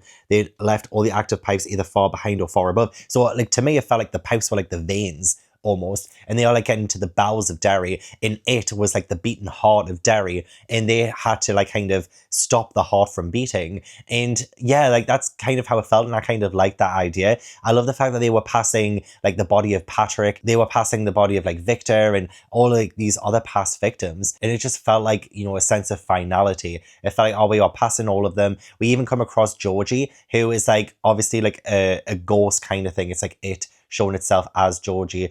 Georgie's body isn't there, of course, but I kind of loved that we kind of came full circle with the very first kill of this book, and also how George was like blaming Bill for his death, and Bill is like believing it to begin with, and then all of Bill's friends are like, no, Bill defeated, like don't listen to it. And then Bill shouts, you're no ghost, George knows I didn't mean him to die. My folks were wrong, they took it out on me, and that was wrong. Do you hear me? The George thing abruptly turned, squealing like a rat. This was like the moment where Bill was like reclaiming power and control. This is like how they defeat it. This is how they stop it from exacting its horror, by reclaiming power, by reclaiming all of that. And it's brilliant. Like that's great. I love that. But it was like getting to like the actual fight and stuff. And I was like, all the stuff like the turtle and that, I was just like, it's losing me. Like it's really losing me right now. I felt awful though when Eddie died. Like that actually, like I remembered from the movie, I didn't know if it was going to, you know, happen in the book or not, if it was going to like be different, or if it was going to be a different person in the Losers Club who was going to die. But no, it was still so freaking sad. And the fact that Richie was the one who came over to him, and then Eddie was in the middle of saying something, I don't know, maybe a proclamation of love, I don't know. But that was genuinely heart-wrenching, because I was like, he was one of our own. Like I've grown to love and care about Eddie by this point, and to know that he's kind of fallen towards the end. They were so close to all of them coming out alive, and it just broke my goddamn heart. It was so freaking sad. We're still getting like sections from like 1958 through all of this, and yeah, like so I mentioned there's going to be a scene coming up that I've heard is pretty infamous, and it does involve the child characters engaging in some activity. And I got to that part in my version of this. It's pages 1014 to 1020. So that's quite a lot of pages. I don't like reading this. I thought it was so unnecessary, and so like, I was trying to think of like, why would this be included? Like, why would this section be in here? And Bev like does mention it is in like sex, and you know, like a lot of us do reference, you know, sex as it, like, oh, do you want to go and do it? Like, do you want to do it? Stuff like that. So I get that connection. I get the fact that he's trying to make it seem like they have gone through something and they are now shifting from childhood to adulthood. I get that too. But honestly, if you deleted this entire section, nothing would have changed. I already understand that these kids grew up. I understand that they've gone through so much childhood trauma that by this point, they have become adults 100%. I didn't need to see any of this. Unfortunately, it's not like pornographic or anything. It's more metaphorical in a way, like the way that it's described. Well, it's not even really described. It's more of like feeling. So for instance, Bev is like feeling like she's flying. She feels powerful. There is a rueful sense of fading. Some ultimate close, but as yet unfound. There was love, desire in the dark. Show me how to fly. If you wrote the poem, show me. So like there's nothing visual in the sense of like Stephen King's usual way of doing it. Get it? It. But it was still so uncomfortable to read. Like we genuinely didn't need it. And I kind of hate that Bev's role in all of this was reduced to this as well. Like she's the one who's like, we all need to do this. Put your thing in me. And it's like, why is Bev's role that? Like, why is, you know what I mean? I'm sure there's like some more stuff to analyze with that and explain with that. But I'm just like, why? Why? Bev, you know what? There's moments when I think Bev was written really well, especially when she was fighting back against her abusive husband. But come like a lot of these confrontations with the actual monster and stuff, she does seem to have a much more delegated role. And it seems like for this section as well, like it seems to just be to let things happen to her. And I love it when Bev is proactive and she acts back. But this felt a lot more like passive in a way. Like, I don't know, it felt weird. Like, I didn't like it. It wasn't as bad as people made it out to be, like, to me personally. Like, I was expecting really graphic and stuff like that. But the fact that it even happens, I'm just like, I don't like it. I don't like it. So it did affect my enjoyment. Can I just say this fucking it spider get killed now, please? So I'm not going to give you a summary of everything that happened with this fight and all of that, because you already know, right? Or even if you don't know, you know, it's just like a bit of a fight. You know, it starts to get like a little bit harder to follow because there is different timeline shifts. Also, we get to see Derry kind of have a bit of an earthquake. We see like the glass bridge of the library explode or what have you. Like, so it is a little bit chaotic. It's a little bit hard to follow, but it's still like very exciting in the parts when they're actually fighting it. We hear the sound of its heart, whack, whack, whack, whack. There was a final shriek of pain and fear as its heart exploded between his hands, running out between his fingers and jittering strings. Its body was tilting, slipping. Like, it's very great. Like, I do like the final climax of this part. Oh, and then when they decide that they have to leave Eddie down there as well, they can't bring him back up with them. That just, so sad. Also sad what happens to Audra as well, because Audra ended up getting like taken by Tom/It, and she ends up going in this like comatose state. But fortunately, by like the epilogue, Bill has been able to help Audra out of that, so that was really nice. We do kind of have like a little bit of a happy ending. However, we do see the Losers Club start to forget one another, just like before. Like, they're even forgetting their last names and their surnames and stuff. So it's like, what is happening here? But also, it's kind of like waking up from a dream. You know, like when you start to slowly forget what you just dreamt about, even though when you first wake up, you can sometimes remember it so vividly and you don't want to forget it, but you know you might. It kind of felt like that. Like, they've just encountered this incredible dream and now things are going to go back to normal. Like, things are going to, you know, shift. And it's kind of bittersweet as well, because it means that they're going to forget each other. And they do start to forget one another. So it's both a happy ending because they defeated it, but also a pretty bittersweet ending as well, because they're also not like the close friends as they were when they were kids, and they have their lives to kind of move forward with. So with that being said, I'm going to give it a 4.5 star. It could have been a 5-star, but yeah, the ending just didn't really live up to my hype. I felt like we built up to something quite incredible, but I don't know, I just don't think we kind of stuck the landing there. Got a little bit too bizarre for me. Probably controversial, that's not a 5-star, but I don't mind. Like, it could have been, like, it really could have been. I could have seen the potential of it being a 5-star. I wasn't a big fan of the interludes until like the 4th one, was it? One of the interludes, yeah, was like pretty decent. In lots of other parts that I haven't mentioned, that kind of bored me, but I didn't mention them because I just want to focus on, you know, all of the good stuff, all the stuff that I wanted to talk about and analyze. But yeah, there were moments of boredom every now and then, and I did kind of want this to be over by page 900. And I definitely still preferred Pet Sematary. I know you're probably thinking that's so stupid, so dumb, but I do. But so far, I do think this might be my second favorite, but I'm not sure because I also gave Salem's Lot a 4.5. So those two books are kind of fighting for second place at the minute. But these are some of my favorite characters. It had some of my favorite scenes. Definitely lots of merits to be had here, as well as some demerits. And I can definitely foresee myself rereading this in a few years' time and doing more research and analyzing it better as well. I think there's like so much here to unpack. So who knows, maybe I might feel differently about it on a reread. But for now, I'm putting it down. I'm putting it down.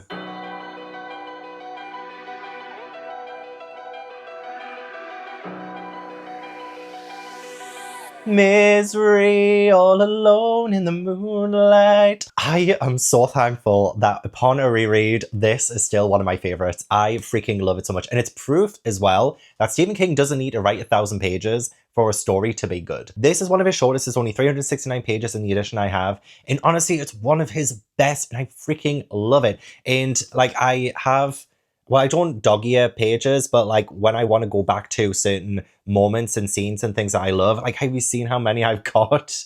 I've got quite a few there because it is just genuinely fan-freaking-tastic. So if you don't know what this is about, this follows Paul Sheldon. He's been in a car accident and Annie Wilkes has helped him out of that. And he wakes up in her home and realizes pretty straight away that Annie Wilkes is his #1 fan because Paul Sheldon has written this series that follows a character called Misery and he has just killed her off in the last book that he has just published. And Annie Wilkes is just like a massive, massive fan of that series. So I really do love the commentary of like fans who go a little bit too far. I can imagine at this point in time in Stephen King's life that has been kind of like a problem for him because in this there is a lot of things like, oh, Paul gets criticism for like the language that he uses. I feel like Annie is like an embodiment of like all of the fan complaints that people have. Like they'll seem like the biggest fan, the #1 fan, but they'll always have criticisms of his work. So like for instance, with Paul having so much profanity in his stories, it kind of reflects the fact that Stephen King also has a lot of bad language in his stories. He uses a lot of language that may not be the best. And I really do imagine like he's had many, many people tell him that over the years. Yeah, so Paul has written a manuscript called Fast Cars because he's moving away from the Misery series. And Annie's read it and she's like, it's hard to follow, keeps jumping back and forth in time. I literally just had that with It. It jumps back and forth in time, so I can imagine a lot of people maybe had a lot of criticisms with that. And then she says, in the profanity, every other word is that F word. And then Paul says, everybody uses those words, and she says, they do not. Honestly, her spiel is just kind of funny. What do you think I do when I go to the feed store in town? What do you think I say? Now, Tony, give me a bag of that effing pig feed and a bag of that bitchly cow corn and some of that Christing ear mate medicine. And what do you think he says to me? You're effing right, Annie. Come and write the F up. It's just so funny.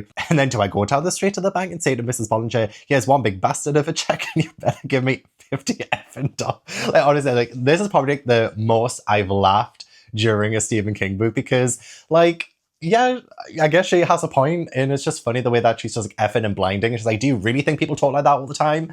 And it's just like an exaggeration, like an over-exaggeration of Paul's work, obviously. Just like I imagine a lot of people who have criticism for King's work kind of over-exaggerate a little bit too. I mean, obviously, like, King gets all criticism, and rightly so. Like, I'm not saying, like, people are wrong or anything, but I just find this, like, to be such a funny kind of satire on like the crazed fan, like the #1 fan. And she tells him as well, you ought to stick to your mystery stories, Paul. I say that sincerely as your #1 fan. And it's like, I imagine King probably gets a lot of, oh, you should stick to horror stories, King, as your #1 fan. I think you should do that. Like there's a lot of outward suggestion from people instead of just being like, oh, King, just write what you want to write, you know, like it's your life, it's your work, it's your creativity. But people have opinions on what other people do. And I can kind of relate to that as a content creator as well. Sometimes people are like, oh, you shouldn't do like a romance blog. You should like stick to doing like fantasy or horror or something like that. Like I do get that every now and then too. So I do have a lot of relation to Paul in that regard. And he even says in terms of like fan letters and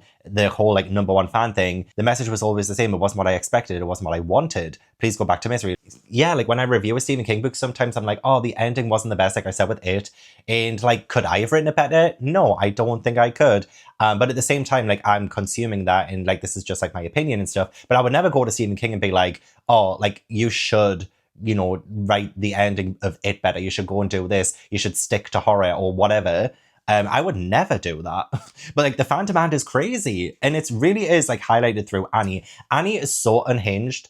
Annie actually terrifies me. Annie probably scares me a little bit more than Pennywise the Clown. Like It. I probably because with Pennywise, I feel like Pennywise was like a looming presence and in some ways a lot more metaphorical than like the actual like physical in a way. Whereas with Annie, she literally has him trapped. She literally has him in this one room, and I can imagine how suffocating and claustrophobic that makes you feel. And yeah, there was a moment in time when Paul is like, he looked behind me and there was just like the headboard and the wall, and it just felt like there was like no escape. And Annie is just so intense, like you can't really predict how she's going to react. Like she takes things so sensitively sometimes as well, and she does things that is just so wild. Like when she kills the rat, like when she like squeezes the rat to death and stuff. Oh my God. Like that, I forgot about that because I feel like my memories of Misery, I love the book. I watched the movie first years and years and years ago, and then I read the book, love the book still. I thought it was like a really good pairing. It's like one of those rare instances where I love the book and the movie pretty much equally. And yeah, the movie is not as graphic or as, you know, grim as the Misery novel, and that's more apparent as well when she kills the police officer later on as well. And also that famous scene, which I will get to, very soon also. But yeah, Annie, she does things that are really sinister and says things that's really sinister, like kind of sprinkled out to begin with, but you really do get a sense straight away that something's wrong. Like she even says, "You owe me your life, Paul. I hope you'll remember that. I hope you'll keep that in mind." And just like the way she acts, the way she says things, it's just so freaky. And then there's like that kind of whole maternal side as well, almost like a flip on like the mother role. And that's something that was explored very well in It too. There seems to be like a whole lot of like mother issues or like daddy issues in like nearly every book. And this one, it seems to be more like the mother issues. And like she can look at him maternally, she can tell Paul off for things that he does. Like she tells him off for writing, fast cars and stuff. But then she reacts in such a way that goes beyond what a mother should do, Like it's very interesting, like how she toes the line between that. Even the way that she brings him back to life too, the way that Stephen King describes it is so visceral. So he says the first real memory stopping and being R-worded back into life by the woman's stinking breath. So I'm like, oh, that is such a violent way of bringing him back into this world. It's a violation. Yet it's kind of juxtaposed with that it brought him back to life. Like he is alive because of this.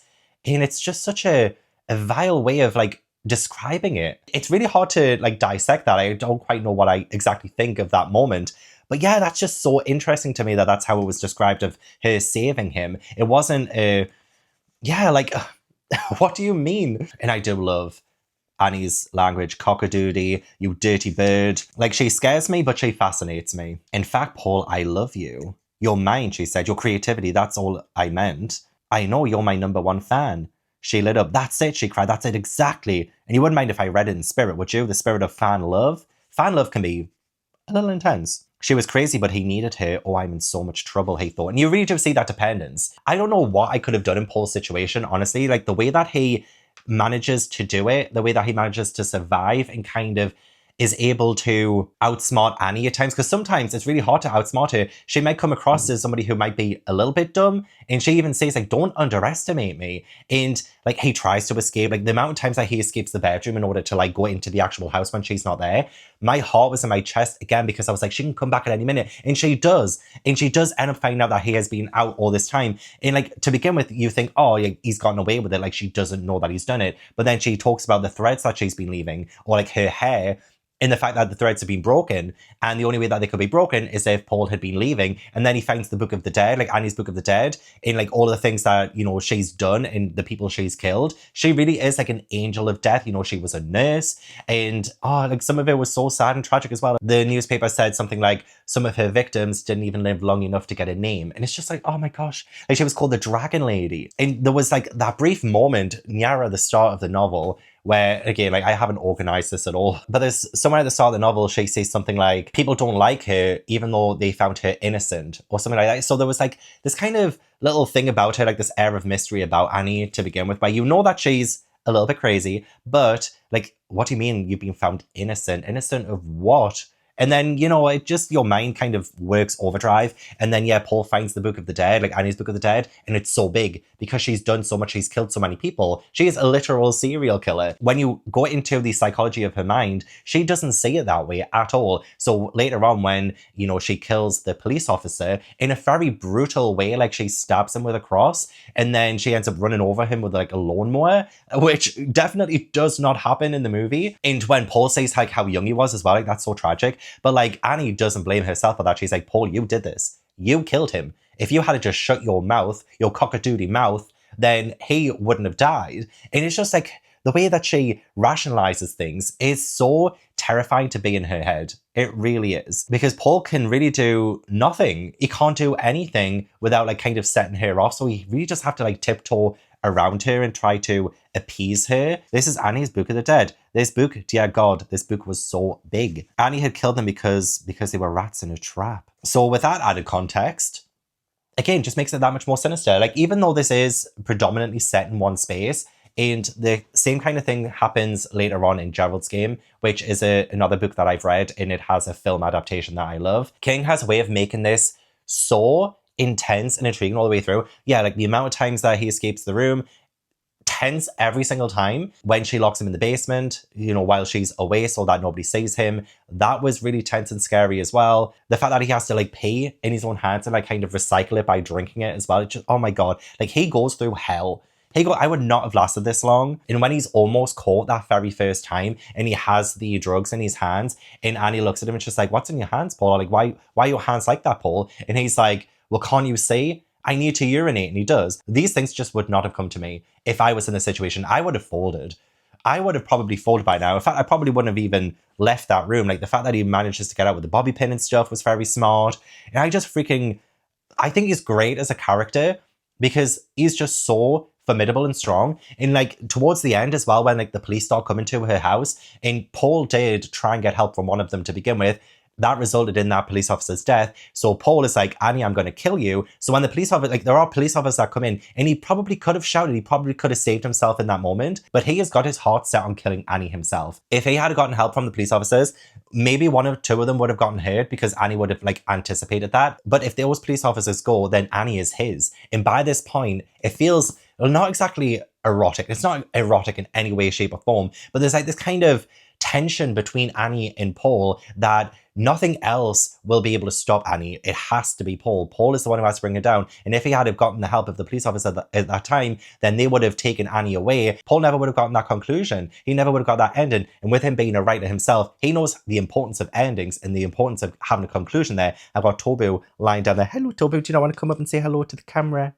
I should have called you Misery. I should. So yeah, I would have definitely at that point have screamed for help and the police officers, maybe someone would have gone hurt. That would have been very selfish of me, especially since that very young police officer lost his life. And that whole scene was so grim and so gross. But no, I actually love Paul's determination to see it through himself. He was going to finish that book because she's forcing him to write a new Misery book just for her to retcon the death of Misery at the end of what was supposed to be the final book. He is going to see that through. Love the determination, love the fact that he's, got his goal set in mind. But he said pretty early on in the film, I'm going to kill you, Annie. And I respect the hell out of that. So yeah, he doesn't scream for help, which for me, to begin with, I was like, why wouldn't you? But then it made sense that this is Paul's vendetta. This is Paul. He needs to do this. He needs to do it. He needs that closure. And I actually do really like the inserts of Misery's Return, like the actual novel that Paul is writing. I also love the fact as well that the typewriter doesn't have an N. And so like Annie has to like fill those in.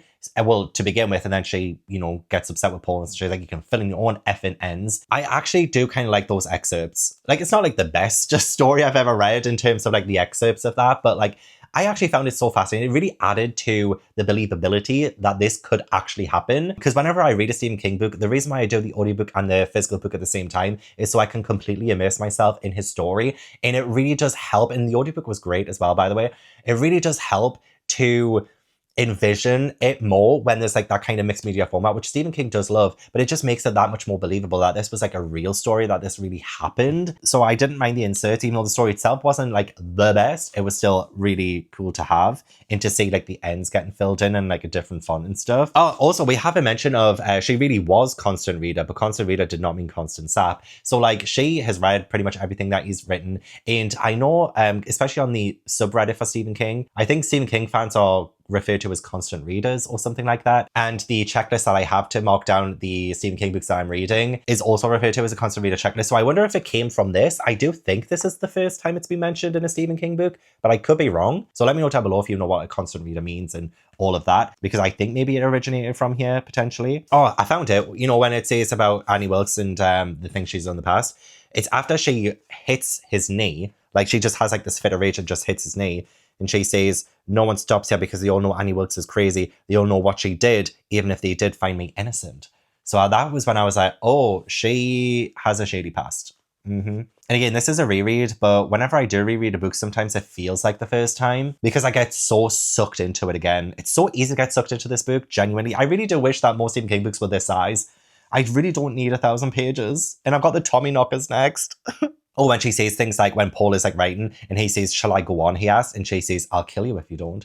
She has a way of saying things that is so like evil, but she does it so casually. And you know what? Sometimes we do that in real life as well. Like, we probably say, oh, I'm going to kill you. You know, like if someone pisses us off, or if like someone does something to upset us, like, oh, I could kill you. You know, like, sometimes it's like just a natural, weird thing to say sometimes, absolutely. But damn, Annie Wilkes, I just freaking love Annie Wilkes. Part of me feels a little bit sorry for her at the same time as well, because she says like nobody's been on her side since her mother died like 20 years ago. And like, again, like, why am I feeling sorry for... do I feel sorry? Kind of, in a way. Like, she seems rather pathetic and she seems so alone. And even Paul at one point says, oh, if only she had been brought up differently, like if she had someone looking after her better, if she had better meds and stuff like that. There is still like a sympathy there. I'm only human, okay? But like, she has done awful, evil things. She has killed animals, she's killed people, she's killed children, she's killed babies. She was doing all this to Paul. Like, she's not a good person. But still, I think Stephen King writes her in such a way that is so multifaceted that sometimes a little bit of sympathy and a little bit of empathy slips in. It's something I could never feel for Pennywise, for instance. So that's why I really do feel like Annie is like the most real and most realized villain of like a Stephen King novel that I've personally read so far. Because she's just so unpredictable, so unhinged, so real, genuinely so real. When she says, let me offer again, Paul, I can get my gun. I can end all of this for both of us. You are not a stupid man. You know I can never let you leave here. You've known that for some time, haven't you? I can't let you leave here, but I could go with you. In the way that Paul can hear her hitting herself as well in a different room, sometimes laughing as well, like she'll drive away to her laughing place and he can hear her laughing as she's leaving.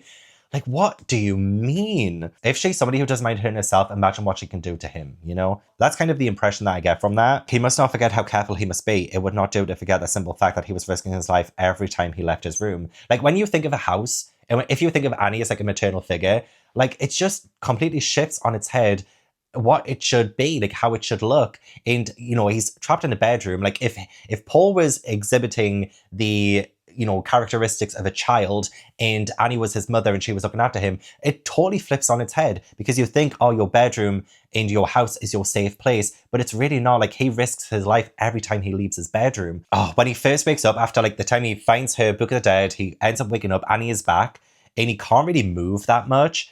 My heart sank, because I know what's coming up. I know what's coming up. And she's like, do you want the good news or the bad news? She's like, your car is gone, that's the good news. But the bad news, I know you've read my book. The threads were broken. The threads, oh yes. I read once about a way you're supposed to find out for sure if someone's been snooping around in your drawers. I knew you've been out of the room. That's the bad news. I've known for a long, long time, Paul. Oh, like she's terrifying. And again, like the narrator of the audiobook did such a good job with Annie. Oh, also, there was a Shining reference. It was a famous old hotel called the Overlook. It burned down 10 years ago. The caretaker burned it down. He was crazy. Everybody in town said so, but never mind, he's dead. That was so awesome. Like, I always love, whenever there's like a kind of reference. The gunslinger is referenced quite a few times as well. It was referenced in It. I think there was a reference in Thinner as well. Like, a gunslinger kind of visual is usually brought up, which I imagine is tied to the Dark Tower. Sometimes like balloons would be mentioned in this, and I was like thinking of It. Oh, Toby's behind. Are you waiting for me to leave? Like, Toby loves lying and going to sleep in my bedroom, and I think he's just waiting for me to leave. He's like, can you please move along? You dirty birdie. You dirty birdie. Yes, you are. Yes, you are, you dirty birdie. Oh, I love you. I love you, you dirty bird. She finds the bobby pin. Oh, and then, like, I also love the fact that his chapters usually are, like, split into, like, sub-chapters, I guess. End of the 21st part of this chapter, that muffled wooden thump from the foot of the bed came again. I was like, oh no, no, please don't. She mentions a pre-op shot, mentions about the early days of the Kimberley diamond mines. Whenever the workers stole diamonds, if they got caught, then they would make sure they would never run again. The operation was called hobbling, Paul. And that is what I'm going to do to you, for my own safety and as well as yours. Oh, God. Oh, and there's like an axe. Like, she actually uses an axe in this to actually chop off his foot. Instead of in the movie where she, like, you know, uses like the sledgehammer thing. Oh my God. Like, genuinely, it just, oh. She uncapped the betadine. She poured a brownish red muck over his left ankle. Only a minute more and it's over. And the way that he begs, like, what do you do in that situation? He can't move. She is about to cut off his foot. Don't worry, I'm a trained nurse. Oh, but you're also a trained psychopath, Annie. The axe came whistling down and buried itself in Paul Sheldon's left leg just above the ankle. Pain exploded up his body in a gigantic bolt. Dark red blood splattered across her face like Indian war paint. It splattered the wall. He heard the blade squeal against bone as she wrenched it free. Like, disgusting. Oh, his leg was moving, but his foot wasn't. Like, the fact that she, like, his, foot comes off. She cauterizes the wound as well. Like, she has to do that too with, like, a blowtorch thing. It's, like, way more brutal than the movie. The movie was, like... the movie is still sickening, but this is sickening. His leg lay in a line of flames and his severed foot wavering beyond it. I'll just get rid of the trash. He picked up his foot. Its toes were still spasming. Like, why? Now you're hobbled, she said, and don't you blame me. It's your own fault. Again, like, she never accepts responsibility for it. Never accepts responsibility for her actions, for the awful stuff she does. So, like, she deserves what ends up coming to her. Also, I feel like it may be a little bit of a Salem's Lot reference when she kills the police officer and she's using the cross. And Paul says she looked like a woman trying to kill a vampire. I like that. And the cop is still alive after all of that. Annie throttled the riding lawnmower up to a scream and drove it over his head. Oh my god, like, what do you mean? That's genuinely vile. In the poor police officer. Now we could see how young the cop was, how young and hurt and scared. Oh. And that again just, like, adds more reason why he doesn't, get the officer's attention later on. So there is that. I didn't kill him, You killed him. If you had just kept your mouth shut, I would have sent him on his way. Honestly, psychotic. Absolutely psychotic. And honestly, by this point, with all of the torture, all of the pain that Paul has gone through so far, I feel like if I was going through that, maybe I would want to kill her too. Maybe. I don't know. Like, would I get the police officers' attention when they come?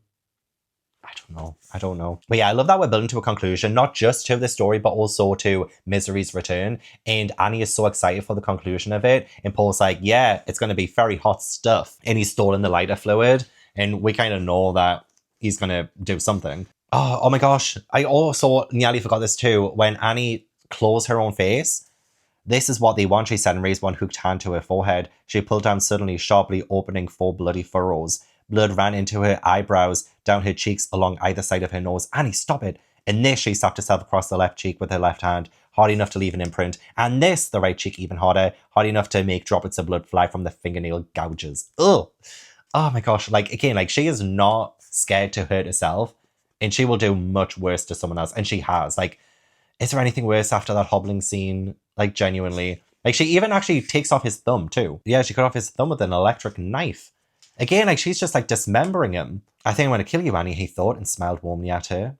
Like, she's turned him into somebody who could also be, crazy. Oh my gosh, also terrifying as well. He's got the manuscript of Misery's Return. He's got a single match to light for his cigarette, and he lights the match, but it doesn't light the first time. He tries it again. It doesn't light the second time, and I'm like, oh, fuck. That again is like, again, it's so tense and scary, and it doesn't sound like a big thing, but it is in this moment. Like, if he doesn't pull this off, then he could be dead. These little things happen. Like, if he doesn't get back to his room and he doesn't, like, cover up his tracks, he's dead.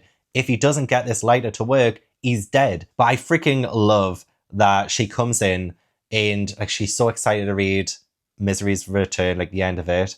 And he has the match. She's like, Paul, what are you doing? It's done, he said, and it's good, Annie. You were right. The best of the Misery novels.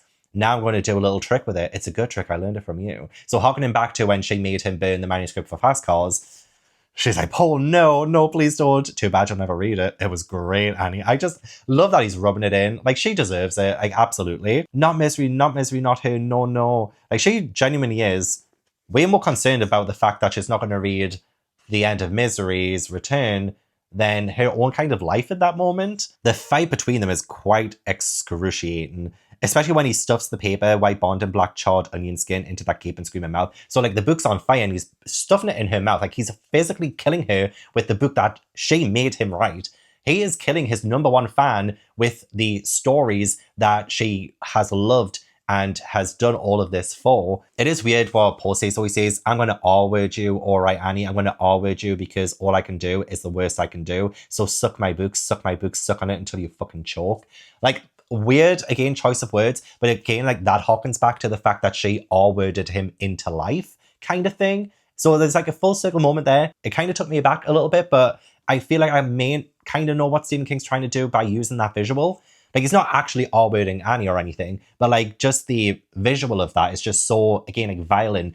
like a violation. And Annie, like he does all of this stuff. He hits her on the back and everything, and it looks like she's dead. But then she opens her eyes, and again it happens again where she collapses on top of him, and he pushes her off, gets to the bedroom, and she again like kind of like moves. It's like, will she die? Will she die? Fortunately, the police come at that time, so that's kind of like a little bit convenient, but at the same time not, because we've been building for the police to return with a search warrant and everything, because she's not getting away with it this time. But yeah, when Paul says she was dead, I knew it, the real part of my mind did, but I can still hardly be. And then Wick says there's blood and broken glass and charred paper in there, but there's no one in that room at all. So even now you're like, oh my god, we thought it was over, we thought it was done, but where is Annie? Where is her body? We do find out she did crawl into like the shed outside and she died there as she was like trying to get another weapon to like kill Paul with. Annie had managed to pull most of the paper out of her mouth and throat and had gone out through Paul's window while Paul was sleeping the sleep of drugs, you know, when he locked himself in the bathroom. She had gotten to the barn and had collapsed there. She was dead when Wicks and McKnight found her, but not a strangulation. She had actually died of the fractured skull she had received when she struck the mantle. Oh yeah, she had her hand wrapped around the handle of her chainsaw. So she was going to come back with his chainsaw, get into the bathroom and kill Paul once and for all. Like, could you imagine if she had have actually done that? But no, she managed to actually die. And we get to see a little bit of like the trauma of that. The fact that he still sees Annie. You know, he comes back to his apartment and he sees Annie. Like, that trauma is going to be with him for the rest of life. And she's damaged him beyond repair. Like, beyond repair. So fantastic. Like, there's just so much to say about this one as well. Obviously, maybe not as much as It, because I did break that one down a little bit too much, I think. I probably got a little bit repetitive with it, but with Misery, oh, like I freaking love it so much. I'm going to give this one 5 stars again. This is still a 5-star read for me. One of my absolute favorites. One of my absolute favorite horror novels of all time. Annie Wilkes is just so fantastic as a character. Paul was a really good main character too, to have as like a vessel for us, the reader, to see into his mind, his psyche, and also kind of feel trapped ourselves in the narrative. I personally felt trapped in that bedroom with him, and I was trying to rationalize like what I would do in that situation. I don't think I can really fully vocalize what I would do in that situation or if I would survive personally. But no, I thought it was really good. Lots of commentary to be had with like fans and, you know, authors and stuff.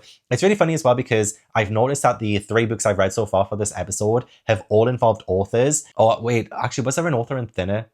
There was an author in It, there's an author in this, and there is an author in Tommyknockers because I've started it. Okay, Thinner might be the odd one out in this episode, but that was a Richard Bachman book. So out of the King novels I've read, which obviously Thinner is still a King novel, but like of the titled Stephen King novels in this episode, they've all involved an author. So I really do feel like this is, again, like Stephen King, maybe projecting, maybe having some kind of commentary on his author life or what people expect of him and the struggles and the trials and tribulations that he's gone through as an author himself during this period. So yeah, loved it, absolutely loved it. No more else to say. Well, there's loads more else to say about it, but at the minute, not anything else. I'm very aware of how long this episode is going to get, so let's just head straight into the next one.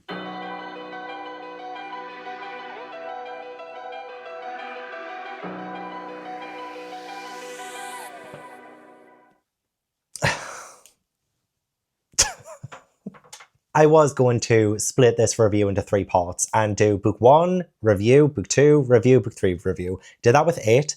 It turned out to be way longer than it needed to be, my review of it anyway, and I felt like I was repeating myself quite a bit, so I decided to just read this whole thing. 979 pages of this. I was like, I'm just going to read this whole thing and then just give you a review at the end. Oh my god, what the fuck did I just read? I totally get it. This was at the height of Stephen King being on drugs, and even he himself has said this is not the best book, and I can definitely see why. There is some enjoyment to be had here, absolutely, but oh my fucking god, this got weird. This got weird, and I feel like there was so much untapped potential as well, and just a little bit too much meandering. And I'm not somebody who's going to sit here and say, this book should be shorter. I'm not about to tell a writer what they should have done, because I'm not a writer. Well, I used to be. I used to love writing, but that is not the point. I'm not an editor. I'm not a writer. I'm just a reviewer reading this, but I genuinely think this should have been way much shorter.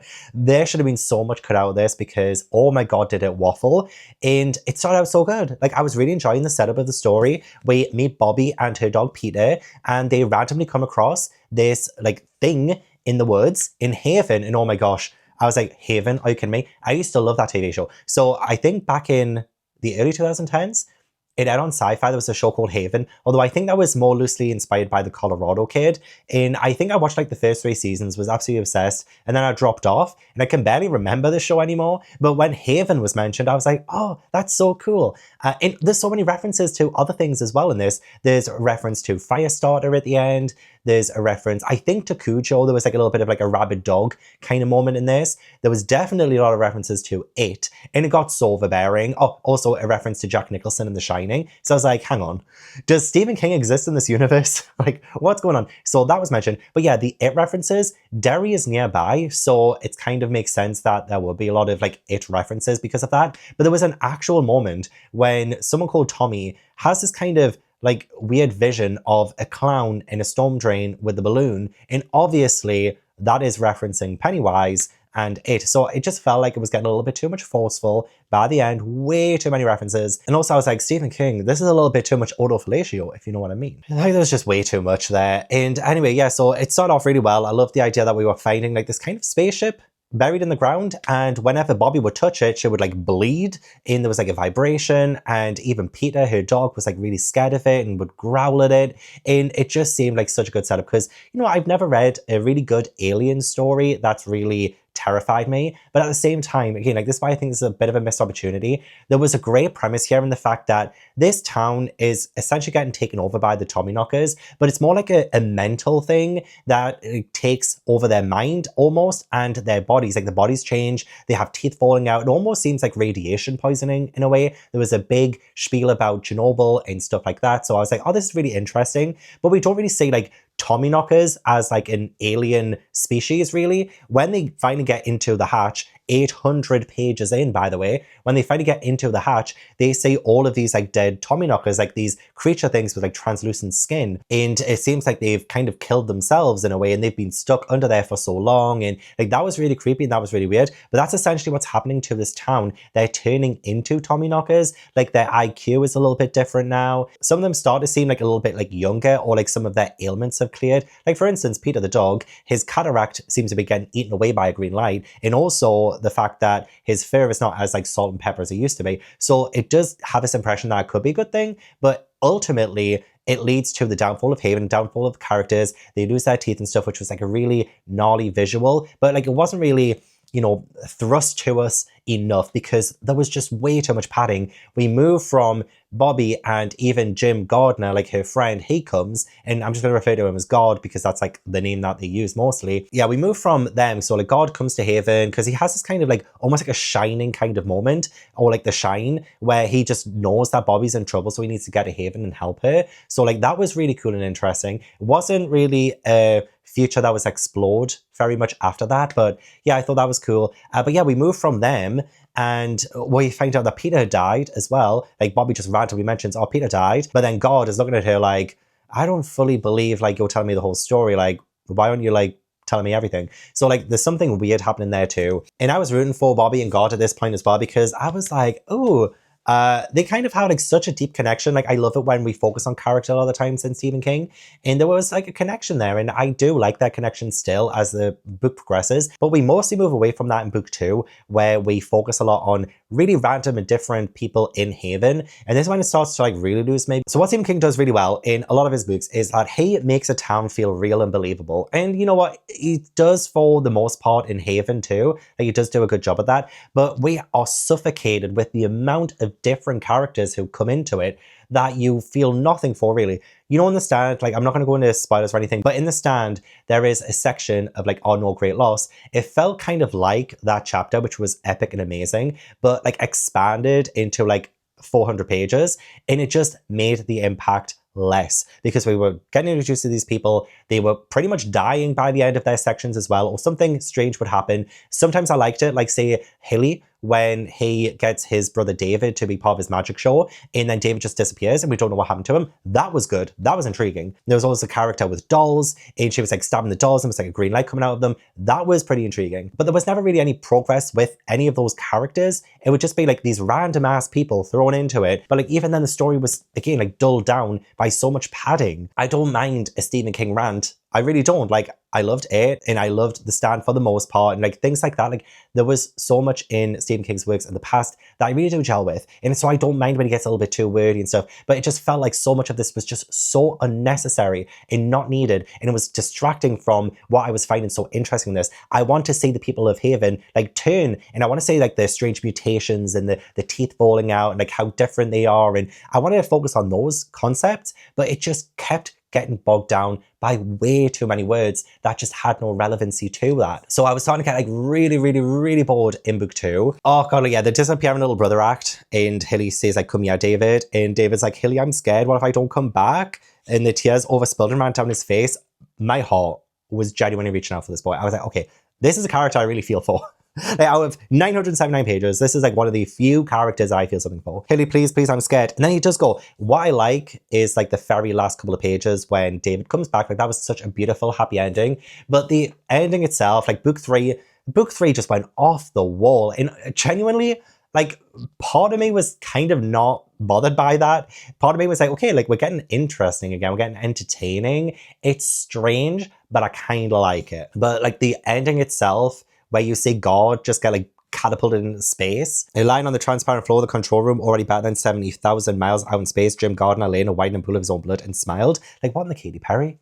What in the Katy Perry's just happened here? There were good sci-fi moments every now and then, but it just, for me, I just don't think it all gelled well together. I just don't think it did. I think because he was trying to do way too much. And yeah, but some of the strange concepts. Okay, I need to talk about two things. Two things specifically. We got some tentacles in this.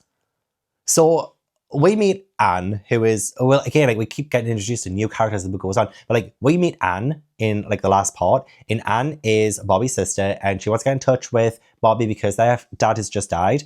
And so like, she comes to this town. One of the first things we, find out about Anne is that she unpacked, masturbated to a grim and jealous climax with a vibrator nearly the size of one of the mutant carrots in Bobby's garden.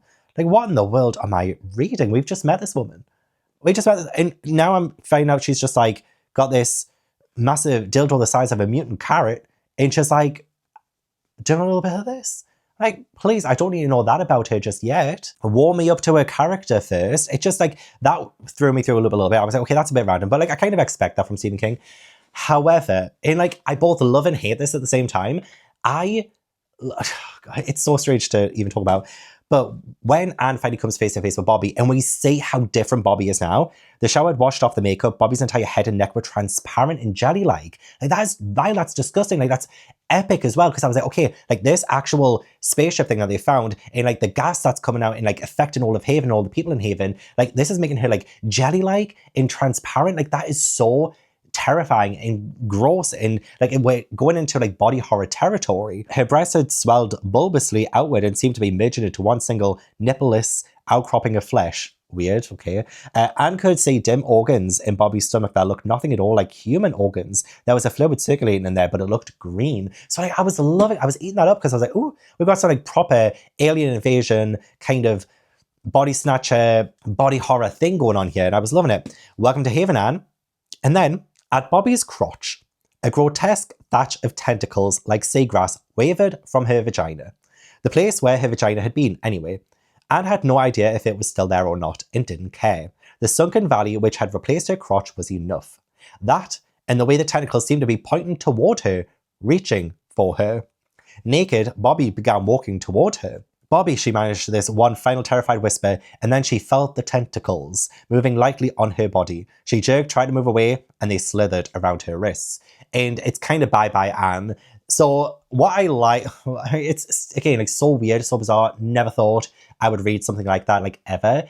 But yeah, like, we've got tentacles coming out. And again, like, I wouldn't mind too much as well if we saw more of that, like a little bit more body horror. But that's kind of like the only time we see something really like that. And I was just like, oh, like, we could have embellished that a little bit more. We could have talked more about her like body changing, like other people's bodies in Haven changing, and how that affects everything that's going on. But it just felt random. And so Anne, her sister, is put in the shed. Like, I like the mystery of the shed, because at the start we don't know what happened to Peter. We know Peter died because Bobby just mentions it, but then we get into the shed, like God finally gets into the shed, and we see Anne, she's like connected to like wires and cables. We see Peter the dog connected as well, and it's just so odd and bizarre. I'm like, okay, like, this is good,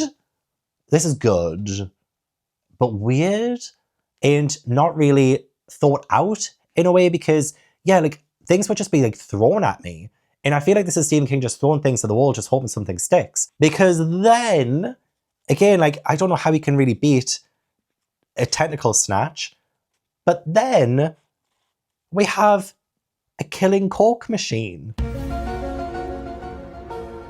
So the Coke machine is literally attacking a few officers. The Coke machine suddenly arrowed straight at them. The Coca-Cola machine lay dead across the yellow line in the middle of Route 9. I have just drawn my weapon and killed a Coke machine, sir. What the fuck? Oh, that is the second time sorry, we meet the Coke machine earlier than that. I've literally just jumped ahead. That's the second time we meet the Coke machine, sorry. Oh, honestly, why is this book so freaking big? I can't find anything. Time travel is mentioned as well, but never expanded upon. So again, like that felt like something else that Stephen King was like, oh, sci-fi kind of trope. What else can I throw in here? Oh, time travel. Oh, aliens in space. Oh, aliens taking over people's bodies. Oh, this, that, and the other. You know what? I mean, it just felt like way too much was going on. Oh, here it is. Leandro. When we see Leandro, he's like trying to get a scoop on Haven. And like not too long before what I just mentioned, it was a Coke machine which had been in front of Kuda's market. Here was a picture. Here was a Coca-Cola vending machine floating up a rural stretch of two-lane blacktop. Still giggling, Leandro realized it wasn't stopping. It was, in fact, speeding up. The Coke machine struck the right shin and broke it. The Coke machine banked back. It hung in the air for a moment, its front turning back and forth in small arcs that reminded Leandro of the sweeps of a radar dish. The sun flashed off its glass door. Leandro could see bottles of Coke and Fanta inside. Coke machine missed him by perhaps 4 inches. The machine turned, paused, found him, and started back again. When one is about to be struck by a speed and 600-pound Coke machine, one need not worry about anything else. And it snaps his spine. I'm just like, again, never in my dreams would I read about tentacle snatchers in Coke machines that kill. Unless it's maybe like a Final Destination film, which that might happen in there. But like, come on. It was so weird. It took 800 pages for them to get like actually in the spaceship as well. 800 pages for Bobby and God to get in that freaking spaceship, say all the dead Tommyknockers, and be like, oh, well, took all this time to get inside, what now?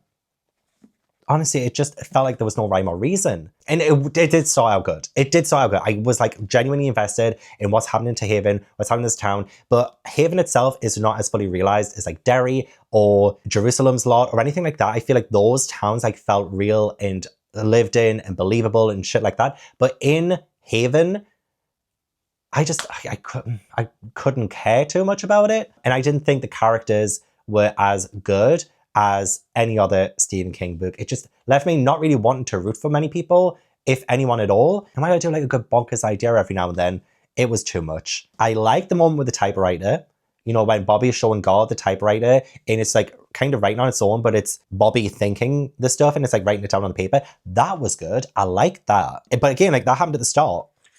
It felt like we had such a good story to begin with and it just went off the rails. I was excited to find out what they were digging up, what was inside it, and meeting the Tommyknockers and all this and the other. And it's like Stephen King went, I feel like I kind of know what you want as a reader, and I'm just not going to do it. Which, again, like fine, like he's the author, he can write what he wants. But I didn't like the direction it went in. And I didn't really like the ending. It just got a little bit too chaotic. I like that God was kind of a bit selfless at the end by launching himself into space and taking that goddamn spaceship with him so that like it kind of kills off the remaining Tommyknockers on Earth. But like, I really want a good sci-fi horror. I just don't think Stephen King was the one for this one. I hope maybe in the future there is another sci-fi book by Stephen King that like does this kind of concept better. Or I would just like to read a book kind of like this with an alien invasion and it feel a lot more realized and better written. I'm so sorry, King. I do love you. I love you, Stephen King. I do. But what was this? What was this? Great audiobook narration as well by Edward Herman, I believe his name is. He played Lorelei's dad in Gilmore Girls, R.I.P. as well. He passed away a good few years ago now, but he did a fantastic job. Like he really did help elevate some of this book for me. But all in all, not good. And I'm going to give this a 1.5 star. And I'm giving it the 0.5 because there's a strange, sick part of me that kind of likes some of the bonkers stuff. I just wish it all connected a little bit better and the flow was so much better.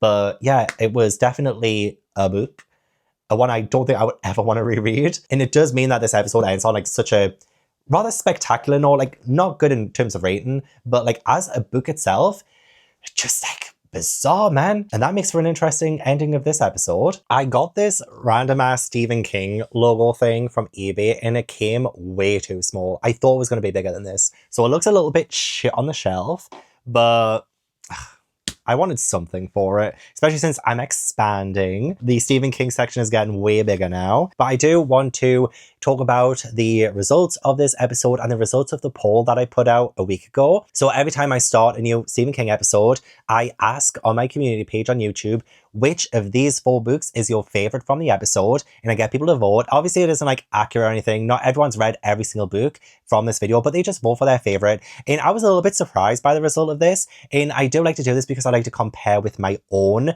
result of it. And the result is exactly how I would rank the books in this episode. So Misery won the poll with 53%. And I was shocked because I genuinely thought it would win, but it got 38%. So it did come second. And then Thinner came third at 5%. So there's a massive gap there. And then the Tommyknockers with 4%. So Thinner and the Tommyknockers are a little bit closer. And that is exactly how I would rank these books. Misery was my favorite, 5 stars. It was my second favorite, 4.5 stars. And then Thinner was my third favorite, so that got a 3-star. And then the Tommyknockers, unfortunately, got a 1.5. I just didn't like it. I'm sorry. Like, I didn't like it. I've already talked about it though, so it's fine. So do keep an eye out because, like, yeah, before every episode, I will ask you guys what you think of these books and then, you know, have a little read through and see what the results are so that I can compare and contrast. Okay, so episode 6 of Gavin Reads All the King is going to look a little bit different because I am going to be doing a couple of short story collections. Although I think different seasons is like 4 novellas. Night Shift is short stories. And I do want to tackle the short stories like almost every other episode or like every second or third episode of the series. And I'm only doing 2 instead of 4 because I want to talk about every single story from in Night Shift. So I don't know, maybe my reviews might be long, maybe they might be short, but there's a lot of short stories to cover. So it's going to be a long video. And I didn't just want to do one book collection. I also wanted to add another one. So different seasons. I do want to talk about all 4 of the novellas in depth and, you know, like talk about them in good detail. And I felt like if I tried to include 2 more short story collections in the video, it would just be way too long and way too many things to talk about. So yeah, I'm only doing 2 books in the next episode. They are the short story collections. I'm going to start tackling those now. And I'm super, super excited to get into it. I do need a little bit of a break after this episode. This episode was tough. Those